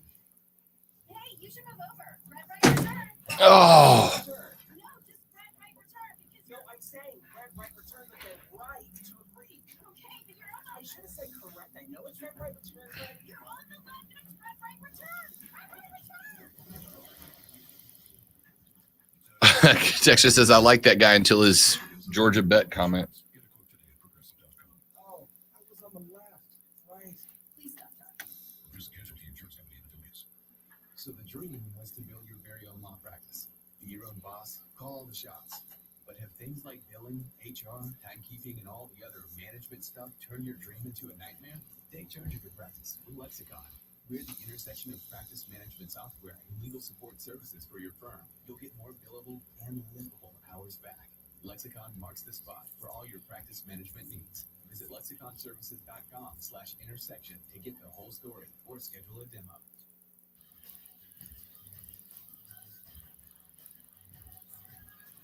This is Sports Center. I'm Christine Lisi. This is what you need to know. Another deal done for the Knicks in a very active first week of NBA free agency. ESPN's Adrian Wojnarowski reports Julius Randle, the NBA's most improved player, agreed to a 4-year, $117 million extension with New York, keeps him under contract with the team for 5 years, total value $140 million. Among other moves from the Knicks this week, bringing Kemba Walker and re-signing Derrick Rose and Nerlens Noel. Football is back tonight. Cowboys Steelers in the Hall of Fame game. Quarterback Dak Prescott, among 16 Dallas players who did not make the trip to Canton, stayed back to rest and rehab his lat strain, could possibly resume throwing next week. SEC gave an extension to Commissioner Greg Sankey, keeping him with the conference through at least 2026. The extension comes on the heels of the announcement the SEC will be adding Oklahoma in 2025.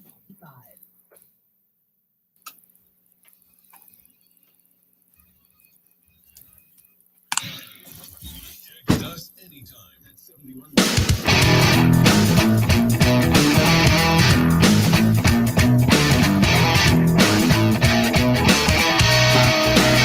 So we got to ask for an update on Bowling Gate. It was never a gate. There was never a controversy, ladies and gentlemen. Y'all gotta cool the jets. The proverbial jets must be cooled. There was never a controversy. Lonzo's on the team.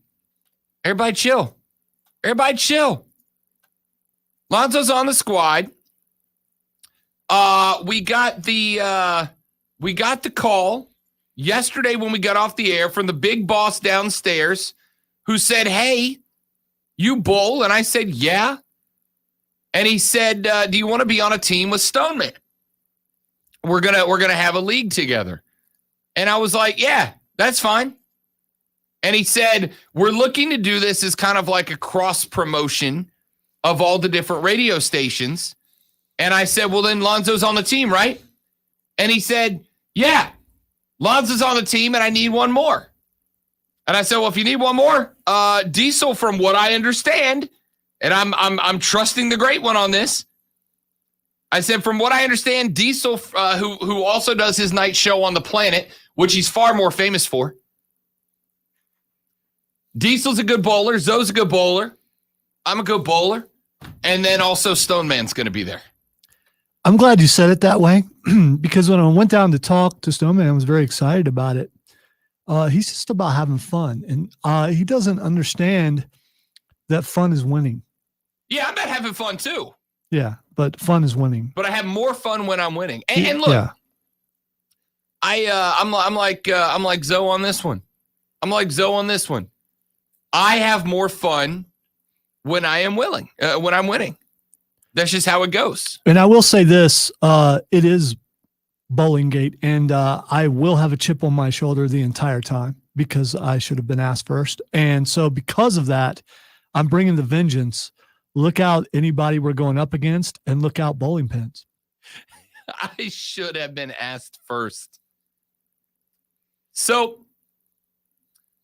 we got the call right after the show.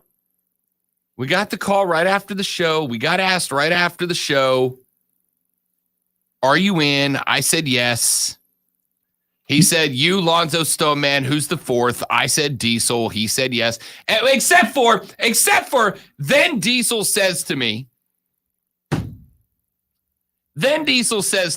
Diva, I am in if Steve, who's our big boss, he's the big boss.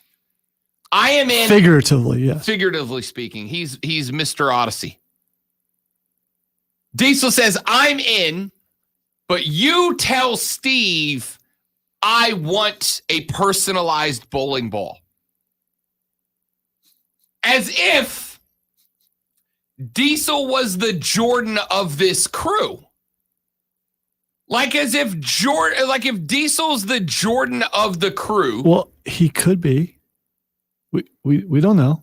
I mean, I've seen him bowl. He's pretty good. So, I mean, he could be the Jordan of the crew. And if so, if he were, would he not deserve that? I mean,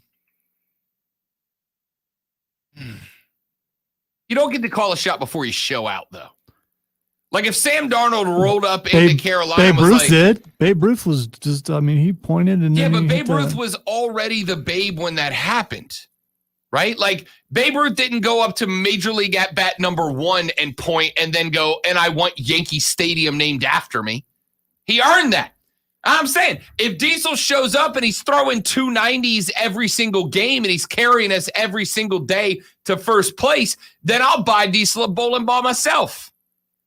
Well, I think there's also a thing where it's understood by some people that it's a competition within the competition, that it's, 4 stations against each other on the same team. Oh, yeah. And here's the bad part for Stoneman when it comes to that. A couple of us are double agents. So, I mean, Diesel represents the planet, but he also represents ESPN Upstate. I represent WRD as well as ESPN Upstate. Yep. You represent ESPN Upstate. And literally nothing and no one else. But it doesn't matter because that's 3 ESPN Upstates against 1 Classic Rock 101. Here's what it comes down to. Lonzo was always on the team. Lonzo was never not on the team. We got it worked out. Diesel's on the team now, except he tells me he wants me to negotiate on his behalf for a free customized bowling ball. Like I wouldn't argue for myself to get one first. All right, I'm selfish and have an ego. I want a bowling ball with my face on it. What do you want?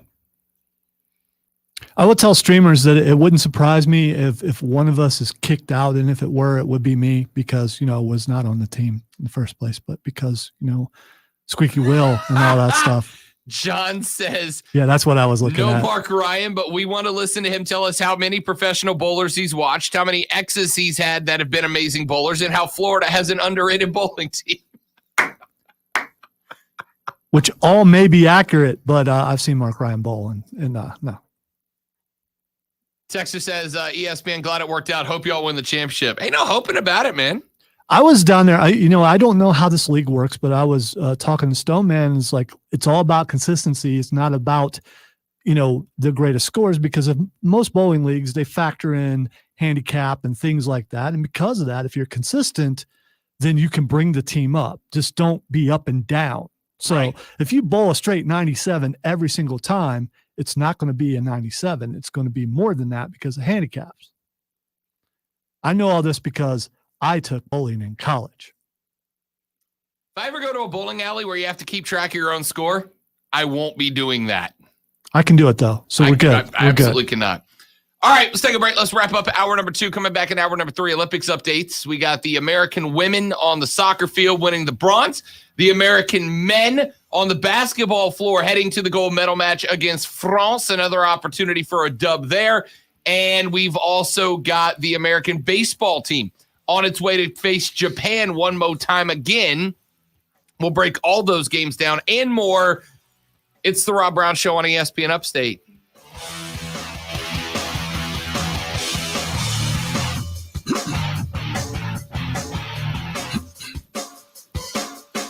So we were just talking about bowling. Let me tell you a little bit of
Oh, we were muted.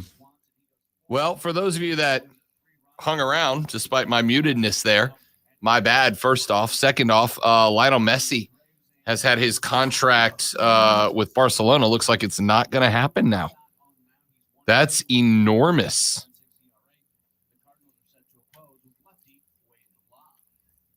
Download the Score app today. Lightning fast sports alerts so you never miss a thing. It's why the Score app is one of North America's most popular sports apps. Keegan, I got your text and I'm very interested in that. That's a strong possibility. I'll text you after the show.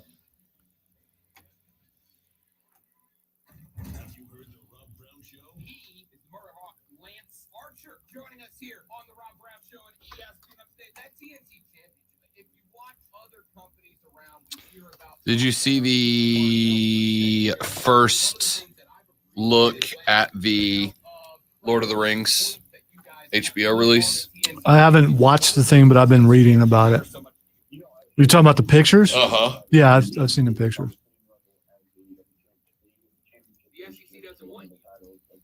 Just realized I haven't posted any of the podcasts for some reason. So I need to catch up.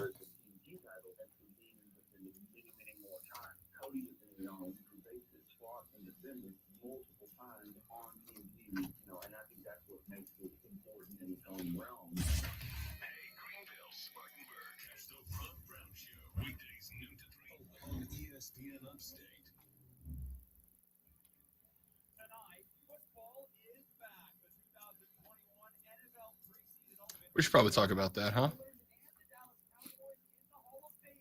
Well, there's been breaking news and stuff.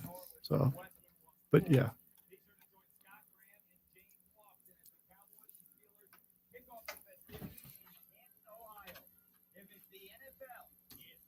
Football is back tonight at 7:30. The NFL plays here on ESPN Upstate. That guy seems excited about it.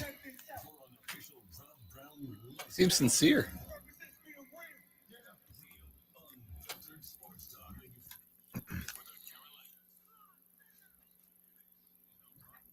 I was like, who is he waving at? Golf cart. Yes.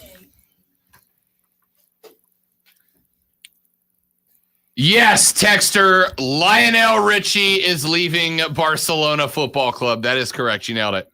You figured it out. Lionel Richie is tired of dancing on the ceiling with Barcelona. Now on his way out. Leo Messi. He's going to ease on. Well, no, that's the wrong song. Never mind. Got to commit, Lonzo. You got to commit. Yeah, I got the Wiz mixed up with yeah. Never mind. Say you. Say me. Say it together. You know? Anyway. Leo Messi out. It looks like they have reached an impasse that they can't pass. That's big news. That's the biggest soccer contract in the world. Guy that was expected to be back with his team, and now he won't because reasons. Speaking of football, see what I did there? I'm switching sports here. Hall of Fame game tonight, Lonzo.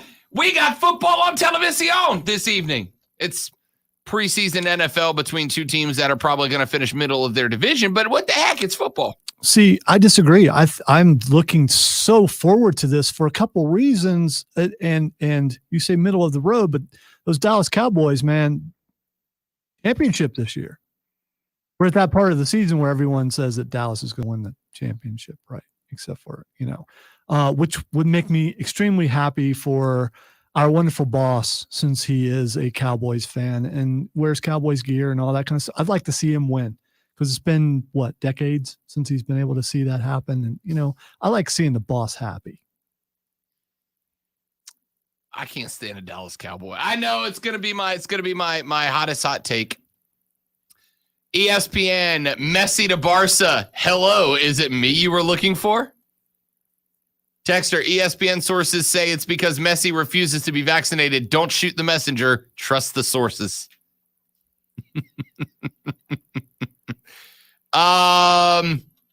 We'll see. They just say it's a contract impasse, and that's really all they're giving us right now, which is to be expected. Barca's not going to tell you why they can't come to an agreement with the best soccer player on planet Earth. I do like NBC Sports, their tweet. It shows Messi with his head down walking away. He's probably sad. Yeah. Probably sad. He's a big Barca guy, man. He wanted, like, the whole thing was we didn't know if he was going to be able to get back there or not. We really didn't. Contract talks break down. He wanted to be back. Barca wanted him back, but I don't know. In fact, the rumor was he was even willing to take a bit of a hometown discount to stay with Barcelona. And apparently they wanted to discount a little bit more than he was willing to accept. So anyway, we'll keep an eye on that for you. Speaking of breaking news, actually, this is breaking news. This is legitimately actual breaking news. Yeah, that was breaking news. What I just did. Oh, you have more breaking news. No, I have more breaking news. Yes, I have additional breaking news with which to break. Which will be brought by somebody, I'm guessing. Yes, it is. Our breaking news is brought to you by our friends at BetQL. If you want to be a better and bet the books, go to BetQL.com and become a better. Our breaking news brought to you on ESPN Upstate by BetQL. Southeastern Conference Commissioner Greg Sankey has signed a contract extension. He will now be in charge of the Southeastern Conference through at least 2026. The extension approved by the conference's presidents and chancellors continues a role he began back on June 1st of 2015 when he became the 8th commissioner of the conference. Jer Moorhead, president of the University of Georgia and current president of the SEC, said, quote, college athletics is in the midst of a transformational period, and the SEC is fortunate to have a highly impactful leader to guide us forward at this critical time in our history. He has effectively introduced change and advancement for the conference while respecting the institutional traditions that make the SEC unique. His leadership and ability to foster collaboration through the COVID-19 pandemic helped establish a framework for all of college sports. And those leadership skills will be critical as we move forward with change in the years ahead, end quote. So would you leave when you're about to be the czar of all football? God, no. Yeah, he's about to be, he's already the man. Now he's going to be the man. Yeah. We're legit, man. We're all keeping track of it. We're all wondering. Especially when Clemson and Florida State join. Don't shoot the messenger. Just rumors. Sources. Hashtag sources. I'm intrigued. So Greg Sankey gets his fat stacks from the SEC. And on top of that, we all kind of think the SEC is that close to becoming the first major power conference that grows into a mega conference. The mega powers, man. It'll be interesting. Brother. Oh, yeah. That is the best you've done. Don't do it again. You have reached it. You nailed it. Don't do it again, he says. Don't do it again. Over the past 18 months alone, Sankey has guided the SEC through the COVID-19 pandemic, prepared for a return to action in the fall of 2020, launched the SEC Council on Racial Equity and Social Justice, a league-wide body consisting of a diverse group of student athletes, administrators, coaches, and SEC staff. He also finalized a milestone 10-year agreement with Walt Disney Company that grants ABC and ESPN exclusive broadcast rights to premier SEC football and basketball events beginning 2024-25, continuing through 2033-34, a ridiculous length of time. The 2020-21 athletic year, particularly successful for SEC schools, 9 national championships, placed the most schools in the top 25 amongst all conferences in the Learfield IMG Directors Cup All Sports standings. In all, SEC schools have won 32 national titles since Sankey became commish back in 2015. Of course, last week we got the big news, which is that universities of Oklahoma and Tejas, 2 outstanding academic institutions, will come to the conference likely in 2025, though the possibility of that happening earlier is also up in the air. The expansion will be the 3rd in the conference's 88-year history, brings the SEC to 16 members across 12 states. Sankey, of course, was the commissioner of the Southland Conference for nearly 7 years before joining the SEC as commissioner in 1996. He joined the Southland Conference in 1992, where he served as both assistant and associate commissioner before he was named its commissioner in 1996, Lonzo, at the age of 31. I have accomplished nothing with my life. It's a matter of right place at the right time, and you've just missed it. Just missed it. Ladies and gentlemen, I was just a few years away from being the commissioner of the Southeastern Conference. You know what you need? Better sources. True. Yeah, this is the right decision, right? Is there right now, Lonzo? Is there right now a conference that seems on its surface to have better leadership than Greg Sankey in the SEC? No, and there's no better job to have right now, probably, with what the future holds for him and what he's going to be able to do, ushering in a new era of college football, more than likely. Yeah. No, I don't think there's more than likely anymore. I think it's pretty much a fact at this point, right? Like, they absolutely are. This is a new era in college football. The Southeastern Conference is at the forefront of it. They are likely going to turn into being the first mega super ultra conference. They are the Voltron of conferences at this point, and I don't see that changing. I don't see anybody else that is going to jump up and take that hold from them, right? I mean, the Big Ten, who does the Big Ten? And let me rephrase that. The only option that anybody has, Lonzo, is if somebody can romance Notre Dame into bed with them, which, good luck. Notre Dame's had plenty of suitors knocking on their door trying to weasel them into bed, and they are as chaste as ever from the conference discussion. I think now we know the Big 12 and Pac-12 are courting at the moment. Sure. So when they combine conferences, then what does the Big 10 do? If they combine conferences. You're right. So when they combine conferences, what do we do? What if you're the Big 10? Who is left to go after? And I think you're right. Notre Dame. I think Notre Dame's about it. That's the whole list. Now, there will be some other schools that you can fill in the blanks with. I will speak for the Big Ten and say we're willing to trade Michigan. If a conference has somebody, we're willing to trade Michigan. No, obviously not going to happen. We'll trade you Michigan for Florida. We'll take Florida. Yes, noted Big Ten member. Florida. Absolutely. We've talked about how regions don't matter anymore, so why not? They won't by the end of this. So, the SEC is in name only when Texas and Oklahoma get there.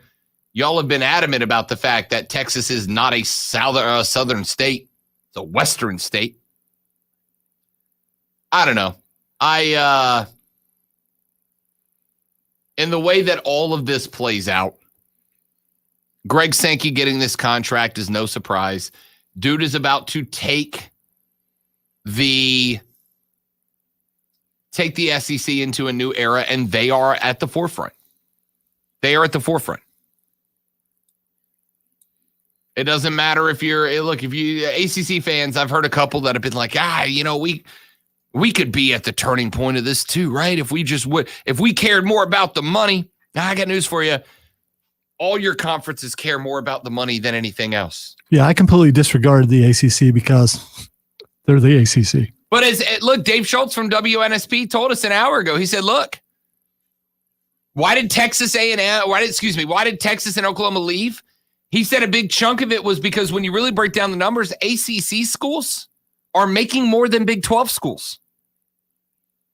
And I don't think on its surface level, many people are going to assume the ACC is a better football conference than the Big 12, but the payouts were bigger.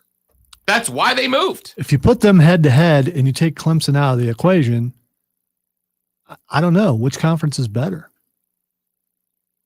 The fact that I don't know and you're trying to figure it out means they're fairly even, probably. I think for me, it comes along the lines of it doesn't matter, right? Because here's the thing, and this is the conversation we've had a couple times, and we're not gonna, like I said, we're not gonna stick on this the whole hour.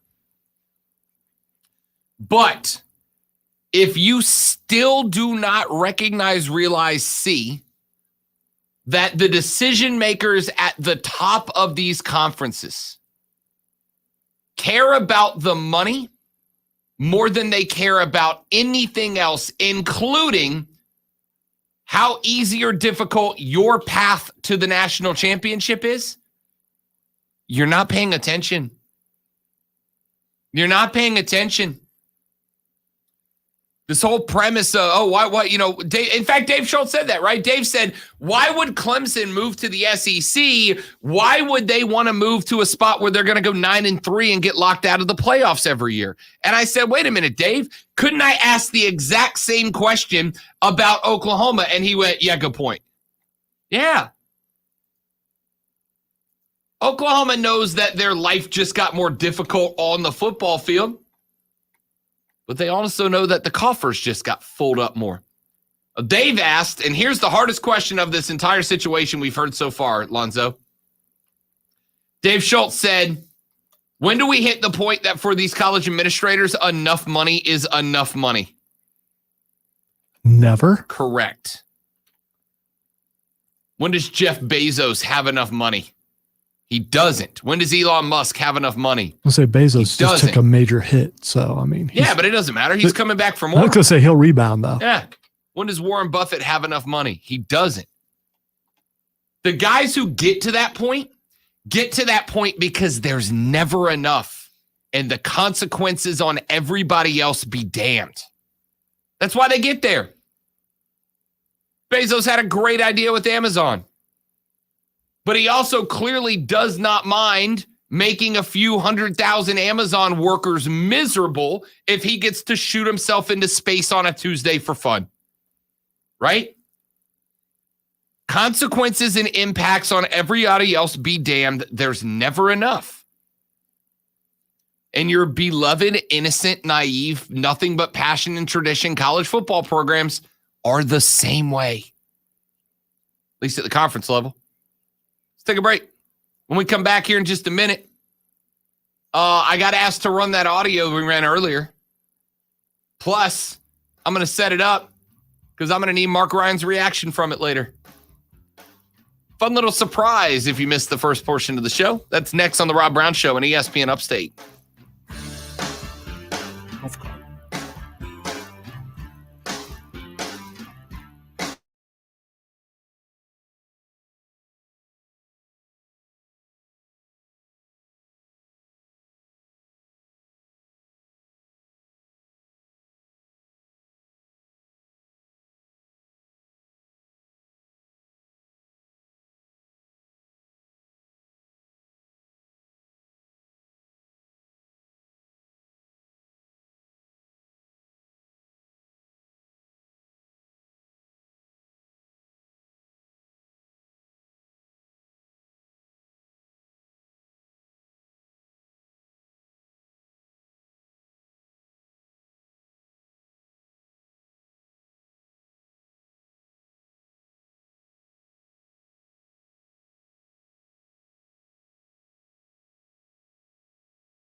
competitors to see if any of them could beat Spectrum's business internet plus phone offer. 13-11 United States, 3:28 left to play. Is this a gold medal match? I don't know. It's hard to judge intensity when it looks like everyone's wearing a bonnet. Oh, she got hype before she launched that. Doesn't matter though. Didn't work.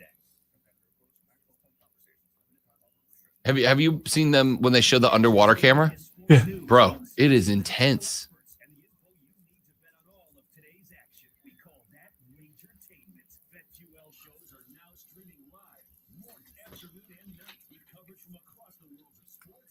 Oh, off the bar, rebounded. Second chance opportunity for the Americans.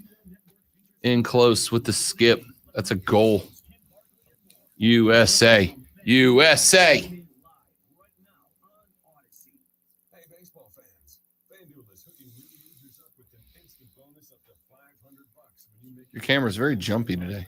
Just sign up using promo code PLAY and get your bonus today.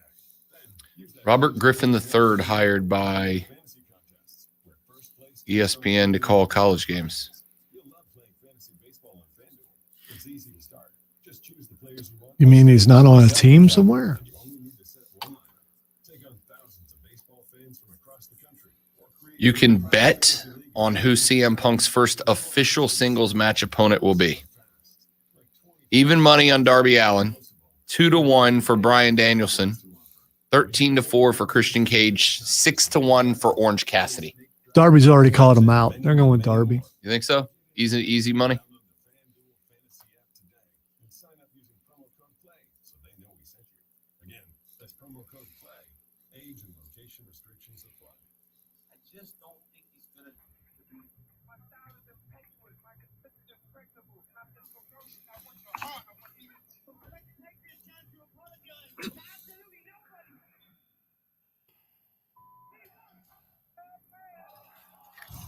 Welcome into the Fight Club, where even when the host forgets that the Fight Club is coming up, we muscle in, we throw some low blows, we do what we need to do, and we jump in and we do the thing. That's what we do in the Fight Club. I forget it's at the top of my show notes. I just stopped looking at my show notes. That's one. Damn it. I'm getting wrecked right now. Well, because, earlier we're trying to figure out who's having a bad day. I just didn't want to say anything because I just over here doing my thing. Speaking of which, I talked to Rob before the show and asked him a question, and I would love audience participation. Text line 71307. Please start your text with ESPN, and also on the ESPN Upstate Facebook page. Who is the top heel in wrestling? Now, I asked Rob to name each of the top heels in Raw, SmackDown, NXT, and AEW. Yeah, I know there are other organizations like the NWA, Impact, New Japan, all that stuff, but we don't really follow those as much as we do these, the ones that make money. So I'm going to go ahead and give mine, and then Rob will give us his. All right, for Raw, it's Lashley. I know it's obvious, but he is the top heel for me right now. And you'd almost go Lashley / MVP, because Lashley's the muscle without the voice, and he really should not talk as much as he is. SmackDown, obviously Roman Reigns, without a doubt. There is nobody else more heelish on SmackDown than Roman Reigns. NXT's a little bit difficult, but I'm just going to go with Karrion Kross because he's the top dog. Now, AEW, most people would say it's Kenny Omega, but it's not Kenny Omega. Because Kenny Omega, even though he is heelish, and he's leading the faction that's heelish, and he's not the top. And it's weird that, all the other ones I named are champions, but the biggest heel in NXT is not the champion. It's MJF, without a doubt. In AEW. In AEW, my bad. In AEW. I was like, did I miss something very important last night? Sorry. In AEW, the biggest one is MJF. Well, I could have said Kenny Omega is the champion in just about any organization, and he kind of almost is. Yeah. He's got belts from just about everywhere else. So, yeah, MJF, the number one. And then after we name all these, we're going to name who we think the number one heel in all of wrestling is. There's mine. What is Rob's? And what is yours, by the way? I went down the whole roster because I know Lashley's the obvious answer. Trying to think of like who else I could even put in contention, right? Like who else do I even put on that list? And I don't think that, The Miz, maybe? Like I think The Miz is a better heel than Bobby Lashley. He is because he's a heel when he's wrestling and when he's talking. And even now, no. So is that who you're going with? I'm going to go with The Miz from Raw. All right. I don't dislike that. I get it. From SmackDown, that you can't do anybody but Roman Reigns. I'm sorry. There's nobody better than Roman. Now, here's what I'm intrigued by. John Cena has made Roman Reigns look kind of silly on the mic, both in the past and in this current run-up to SummerSlam. But love him or hate him, he kind of does that to just about anybody. To everybody. Yeah. Right. But does it take away a little bit? The only other person I would think I could put on the list for there would be Seth Rollins, maybe. Could compete with Roman at his best. But I think Roman is the correct answer right now. At NXT, the best heel right now is Dexter Lumis. He's a bad guy. I don't care what you say, Lonzo. Dexter Lumis is a bad guy. He's a creepo. He's a creeper. And just because a girl likes him doesn't make him not creepy. I know plenty of creepos that women actually end up liking. He's a weirdo. He's a bad person. But Dexter Lumis, much like Lonzo, misunderstood. Yeah, and just like Alonzo, if you went and started kidnapping people, I'd have a problem with it. If I come into work one day and you've got somebody else locked in our studio and you're like, don't worry, I'm misunderstood and they will learn to love me, I'd go, Lonzo, this is bad. Whereas it's the opposite. I've been locked in here for 21 years. The correct answer for me there, though, I'm going to go Pete Dunne, the bruiserweight, right? Because he's not really a heel in that he's dastardly and underhanded. But he's being overshadowed already by the return of, and unfortunately his name escapes me. Ridge Holland. That's it, Ridge Holland. Which he absolutely is. But Ridge Holland's kind of a large dude. But Pete Dunne has organized all that. And if it puts him in a spot to redeem himself down the road, outside of that, I don't know. If Pat McAfee was still in the NXT, I would go with him. Sure. Outside of that, I mean, are we counting? Is Adam Cole Bay a heel right now? I don't think he is anymore. Not even sure he's with the company anymore. That's also true. He's still up in the air. He may not be there anymore. And he wasn't there, this week either. I don't know that NXT has a great heel right now. LA Knight, which yeah, you know what? He's a good heel, but the problem is right now is his foil technically is working for him, and that takes away from his heeldom and makes him more of a comic heel than an actual heel. As far as AEW, I'm going to completely agree. It's MJF. There's some other guys on the name. I think Miro, by the way, fantastic as the come get me champ. The warrior of God. He said, there are only two things I live for, a wrathful God and a double jointed wife. Yes. Miro. I love this guy. By the way, kind of funny, if you look across AEW's championship rotation, every champion's a heel right now. Kenny Omega is the world champ. Miro's the AEW TNT champ. Dr. Britt Baker, DMD. And, of course, friend of the show. Absolute friend of the show. Not a friend of the show for men, though. No, just a friend of this show. And the Young Bucks are your tag team champs. I think you could pick any one of those four and have an argument. Except Miro. Miro's not really a great heel. He's just a great champ. Probably if you looked across the board, there are more heel champs in all the organizations than there are face champs. You ain't wrong. You ain't wrong. Is that a reflection on society or what? I don't know. It's easier to tell the story where the bad guy gets beat up later. It's that simple. It's easier to tell a story where the bad guy gets beat up. So you got to have the bad guy be on top to justify him getting beat up. I'm pretty sure we're going to agree on who the top heel on all of wrestling is. Oh, yeah. And that would be MJF. It's absolutely MJF. That dude is the best in the world at being a smug little tort that we want to beat up. Because anyone who ever went to high school has had to deal with that guy. And you just look at him and that's that guy from high school. And for the record, that guy wins a lot. He does. I remember growing up, I remember growing up when I would always get the advice from, the mom from the dad that they would go, don't worry about that big jerk, son, because one day he's going to get his. And I got to tell you, a lot of those guys that are MJF, you know what they get? Trust funds and BMWs and positions on the CEO's right hand. A lot of those guys never get theirs. They become terrible people who are incredibly rich and successful and still look down on you. That's why MJF's a great character. Yes, which makes you, I mean, this is a guy in wrestling, there's switches every once in a while. People will go from face to a heel, from a heel to a face. MJF never, ever is going to go to a face. He couldn't. Because he couldn't pull it off. There are some characters that are they just have to be what they are, right? Now, I say that. I used to make the argument about Bayley, right? You can't switch Bayley to be a heel, not with the character that she built up with hugs and high fives for little girls. It's easier to go dark, though. It is than to come back. I'm not saying it's impossible. And MJF's good enough at what he does that if there was somebody who could do it, it would be him. But no, that guy is he's on a different level, man. He's just on a different level of bad guy. And I'm talking all time.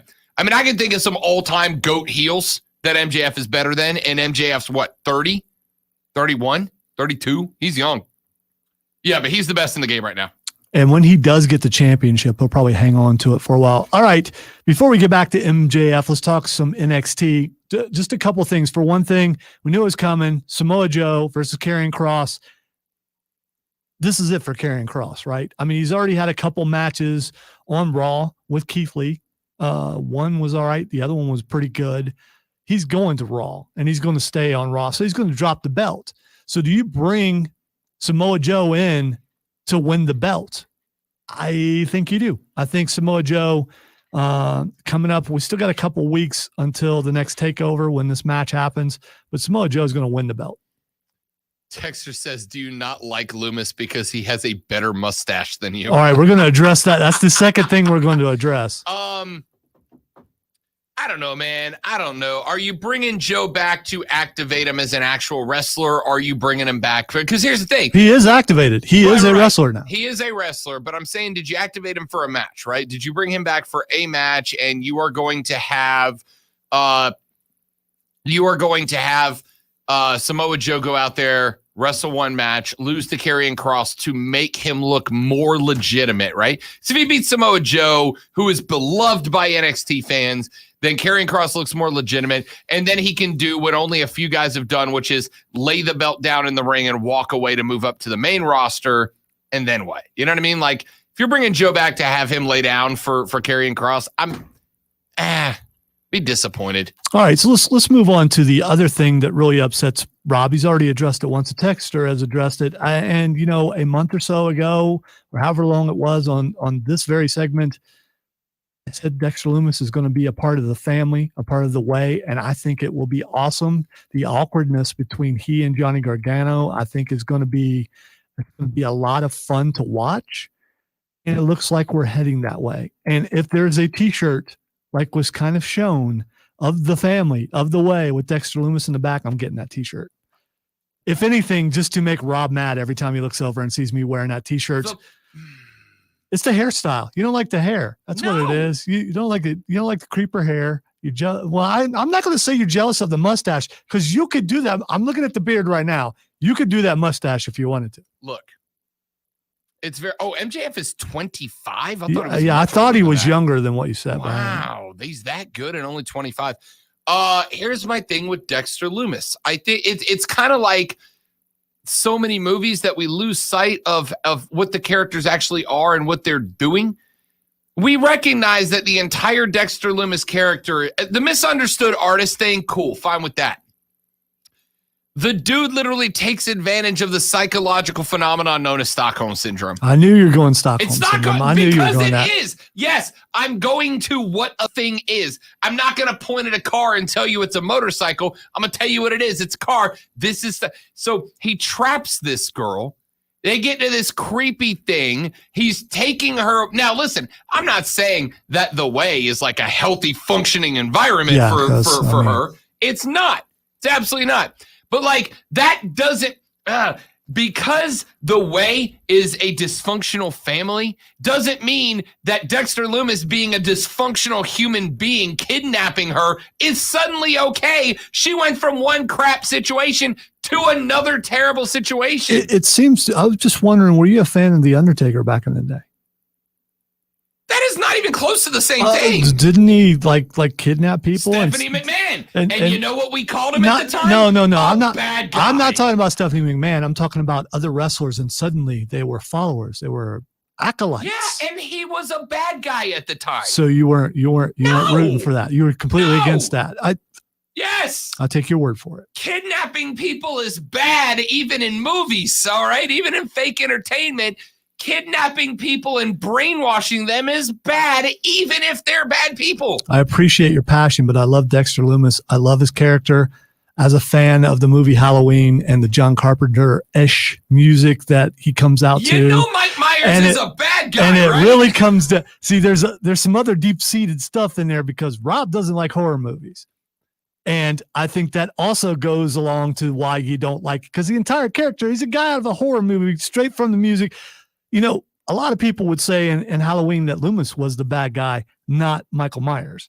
So, I mean, I like all those parallels. I think it's cool. I think it hasn't been done in a while, and I'm enjoying it. And I wish that there was a way, and I know he's not the real caricature artist, but I would love to see Dexter Loomis sitting right over there drawing a caricature of both of us, because that would be amazing. Doing a radio interview where he said nothing, which some people wish that I would do. You've missed what I'm saying here, though. I have never said I'm not a fan of Dexter Loomis. What I've said is we have to stop pretending he's a good guy. He is a horror movie villain. The only one who says he's a good guy is Beth Phoenix. She's the only one. I mean, and she, by the way, really creepy. Yeah, Beth. she's really into Index really to a creepy, point Beth. where it is a little over the top, and that's more creepy than Dexter Loomis. Yeah, really creepy, Beth. Like maybe just stay in your lane, mind your own business. All right, a couple other things real quick. Jericho versus Juventud Guerrera was not what you wanted to follow the other match with from last week. Do they set the bar so high? Because Hoovy is, he just not, and Jericho is slowed from his injuries, you can tell. So I was a little disappointed in that match. Also, the 2.0 debut, down with that. I love those guys as Everrise in the WWE. I don't know why they were released, but WWE has released everybody, and AEW picks up most of them. I do. Well, I think I do. I don't know, but I think I know. The thought here, and I saw this, somebody raised this as a hypothesis, and I liked it.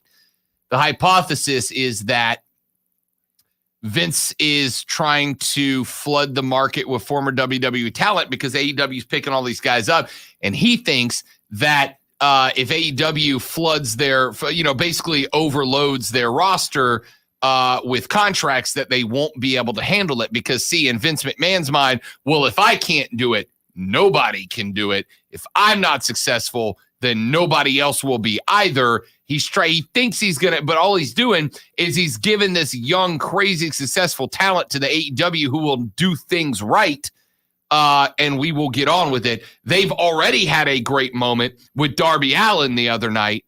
They know what they're doing. Well, my problem with it is if you pick up so much talent, you don't have enough room to showcase it, because you don't, even though they're picking up other hours on TV, you can't really showcase it without getting another show. Now, if they get another show, that's different, and they can split it up. But until then, so here's where I disagree. And I'll say this, and then I'll get out of your way so we can finish it up.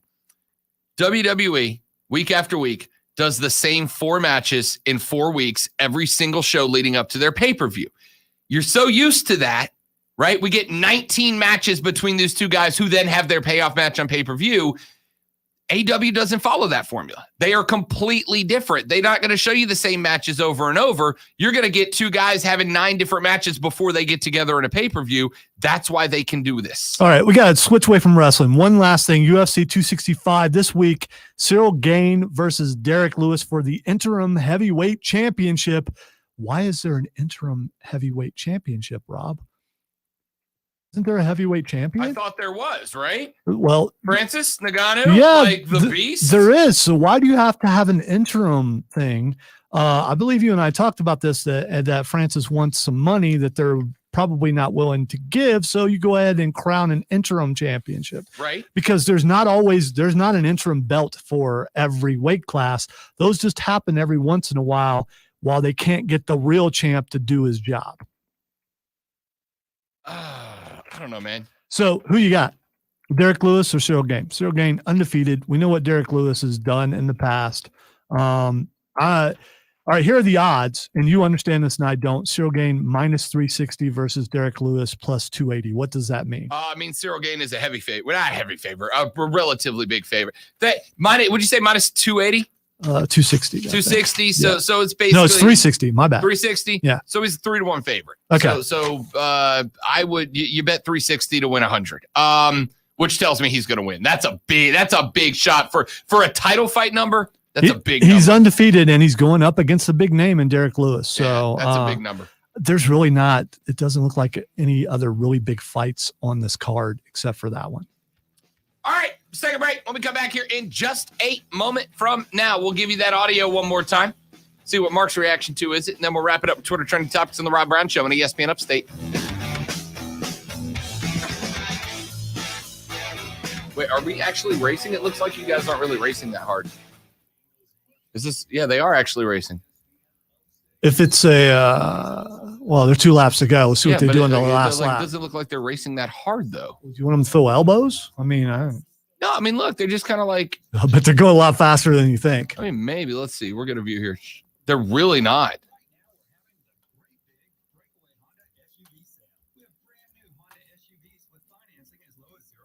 Why did we just start a timer on the final lap? I don't understand.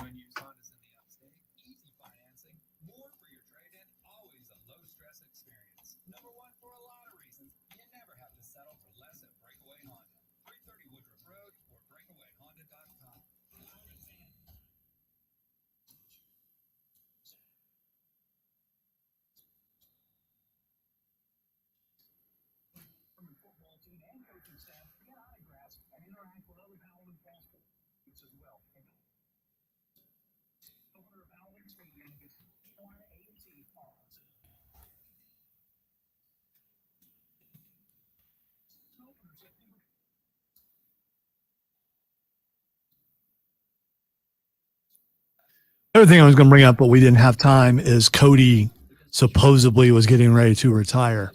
And I don't know if you saw the match.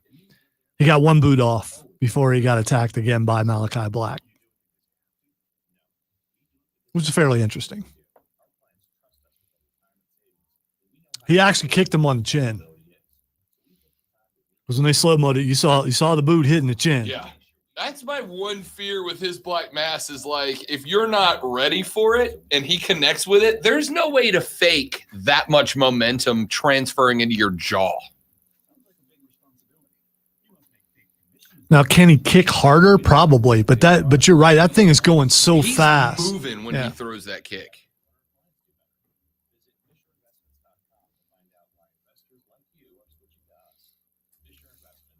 Overall, I think AEW took the night off a little bit. I think they're trying to cool it down. Being in front of new crowds Yeah. gave them a kind of momentum that they hadn't had. And then going back to Jacksonville, the crowd that they've been in front of for a while, I think maybe they didn't have the same excitement about it. And you're also you're 2 weeks from debuting Punk and I think probably Daniel Bryan. So I think you're wanting to cool it off just a little bit because when you get to Chicago, you want it to be just all rise. Starting stronger starts at AutoZone, where they've got battery solutions in the form of free battery testing, free battery charging, and replacement batteries that fit your needs. That's what makes them America's #1 battery destination. Get in the zone. AutoZone. Here's a thought. It's weird that I have no chatter. Have no chatter. Oh, they're on remote today. They should be. It may be that I know a couple engineers were going to do things for a few weeks, and they won't lock into the last second because they can fix it without worrying about it.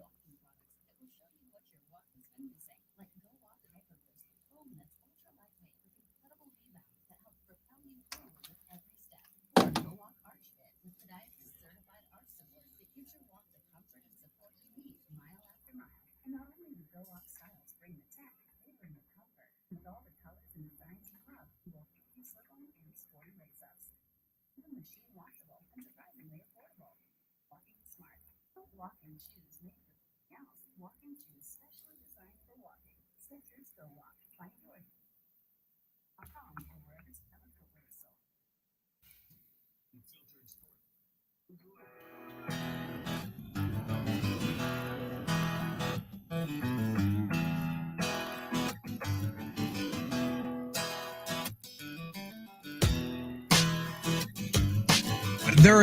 There's a lot. We talk about all the speculation and rumors. Which one just flat out kind of made you laugh? There have been so many in the last week or so. Kansas to the Big Ten, West Virginia in talks with the ACC, Florida State, Clemson contacted the SEC, Louisiana and Louisiana Tech to the Big 12. Did any of those did you just sit back and just start laughing? The single most ridiculous was Clemson and Florida State. And I had David Hale on from ESPN yesterday, and he picked up on it. He said it came from I think a Greenville, South Carolina radio host. Yeah, reported that. Now, I mean, the fact that here's what's amazing. So I don't know who this guy is in Greenville. Good for him that he reported it. But the fact that the president of Florida State had to respond, to a stupid rumor that had not 1% chance of ever happening. Right. I mean, we just got through talking about 2036 being the grant of rights for those two for the ACC. And let me break it to Florida State. The SEC doesn't want you. I mean, you don't bring anything to the table. Right. Your football program has gone through about 3 coaches in the last couple of years. You're not very attractive. You're not going to bring anything to the league because the SEC already has Florida. And, I mean, Clemson is Clemson, but I don't see that happening. So for somebody to believe it and for the president to respond was the most laughable thing of the week. So I don't have anything to add. He's right about FSU. All right. There's nothing that FSU brings to the table to be invited to the Southeastern Conference. Clemson brings a little bit more, not a whole heck of a lot more. They basically bring a good football team to the table more than FSU does. And Feinbaum's on the record saying that he and multiple other ESPN personalities believe that this did not happen. This did not happen. So we'll see what Mark Ryan's reaction is to that. Thanks to WNSP Radio down in Mobile, Alabama for that audio. Quick break, Twitter, trending topics. To wrap it up next on The Rob Brown Show and ESPN Upstate.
can't make you guys drop.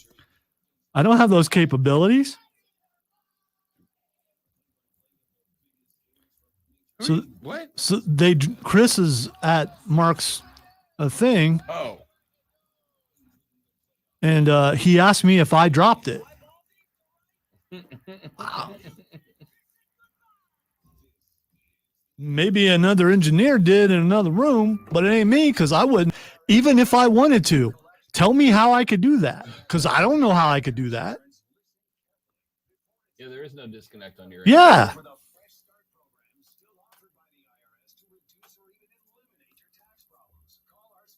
I hope he gets it back.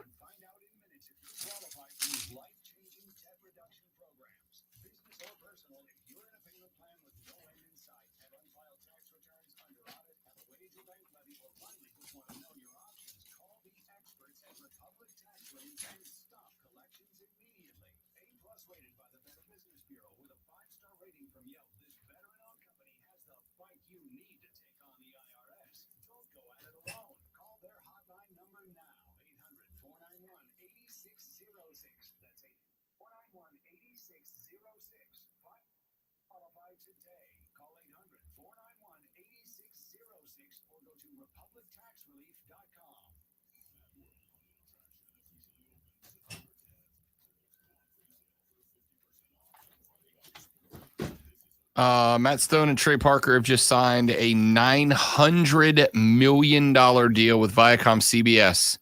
That includes 6 more seasons of South Park for Comedy Central and 14 South Park movies for Paramount Plus. You know, I saw something about it, but I didn't get a chance to look at it. That's crazy.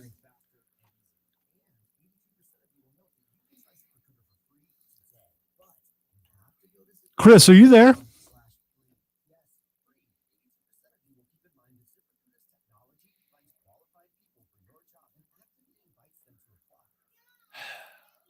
He is not looking at his phone, so I don't know what to do about that.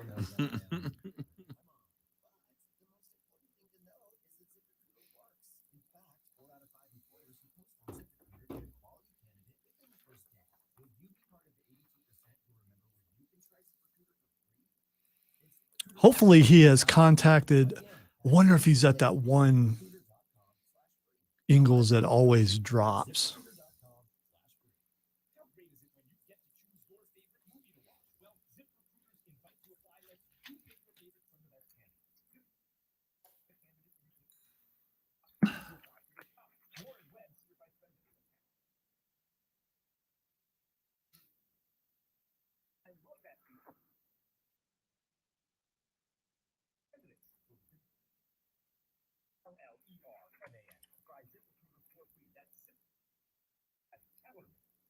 I want to start doing a segment. Do you think it would work? A one gotta go segment? Where you give people 4 options and one of them has to go? That'd be cool, but you should wait till after we're out of the room to talk about it.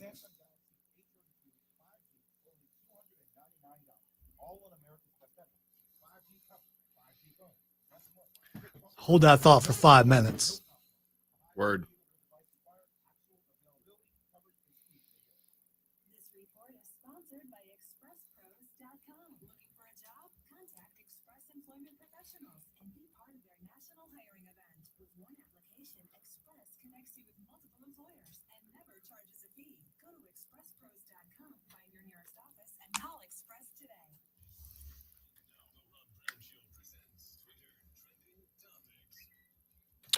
It is time for Twitter Trending Topics, where I tell Rob what is trending, and he tells the world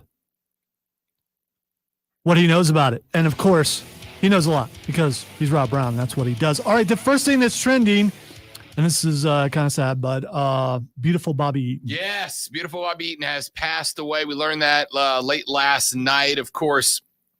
Member of the Rock and Roll Express and other tag teams, and it's one of the few guys that the old timers that a lot of these guys you don't hear bad stories about. And I'm not saying that there are none, but like there are some guys that just get unending praise from people in the past. I am intrigued, for instance, about what's going to happen with Ric Flair, right? We saw Ric Flair get cut from the WWE roster the other day. People said, oh, AEW, right? And yet AEW has not made a move to pick up Ric Flair. The thought is that there is another episode of Dark Side of the Ring coming out here in a couple of weeks that will detail the Flight from Hell, which if you're a wrestling fan, you've heard the story about the Flight from Hell, in which Ric Flair was alleged to have effectively sexually assaulted multiple members of the flight crew. And the WWE is effectively afraid that when this documentary comes out and hits the airwaves, that there's going to be a backlash against Ric Flair. You know, which is weird because when there's a connection there between Flair and the person who does Dark Side of the Ring. Yeah. His son-in-law, right? Yep. And so I wonder if there are tensions there because of that. That's going to be interesting. All right. The next thing that is trending is Deshaun Watson. Deshaun Watson has been, to my understanding, not participating in practices any longer for the Texans. But it broke earlier that the Texans are in heated trade talks now with the Philadelphia Eagles as a potential landing spot for Deshaun. However, Pro Football Talk just a few minutes ago actually came out and said that that is not true, that those talks are not heating up. They are precursory talks, same as they are with the other teams in the league. Do they have sources? Don't shoot the messenger. I don't know. But we'll find out. Big question. Will anybody make the move for Deshaun so far? Doesn't look like it. All right. That's it. We turn it over. Mark Ryan and Diesel are up next with Offsides. Should be a fantastic show. We'll hear his response to being called out personally by Paul Feinbaum. See what he says about that. For Diesel, who's taking over. For Lonzo, who is right in front of me, I'm Rob Brown and an idiot. See you back here tomorrow on the Rob Brown Show on ESPN Upstate. Later, brother.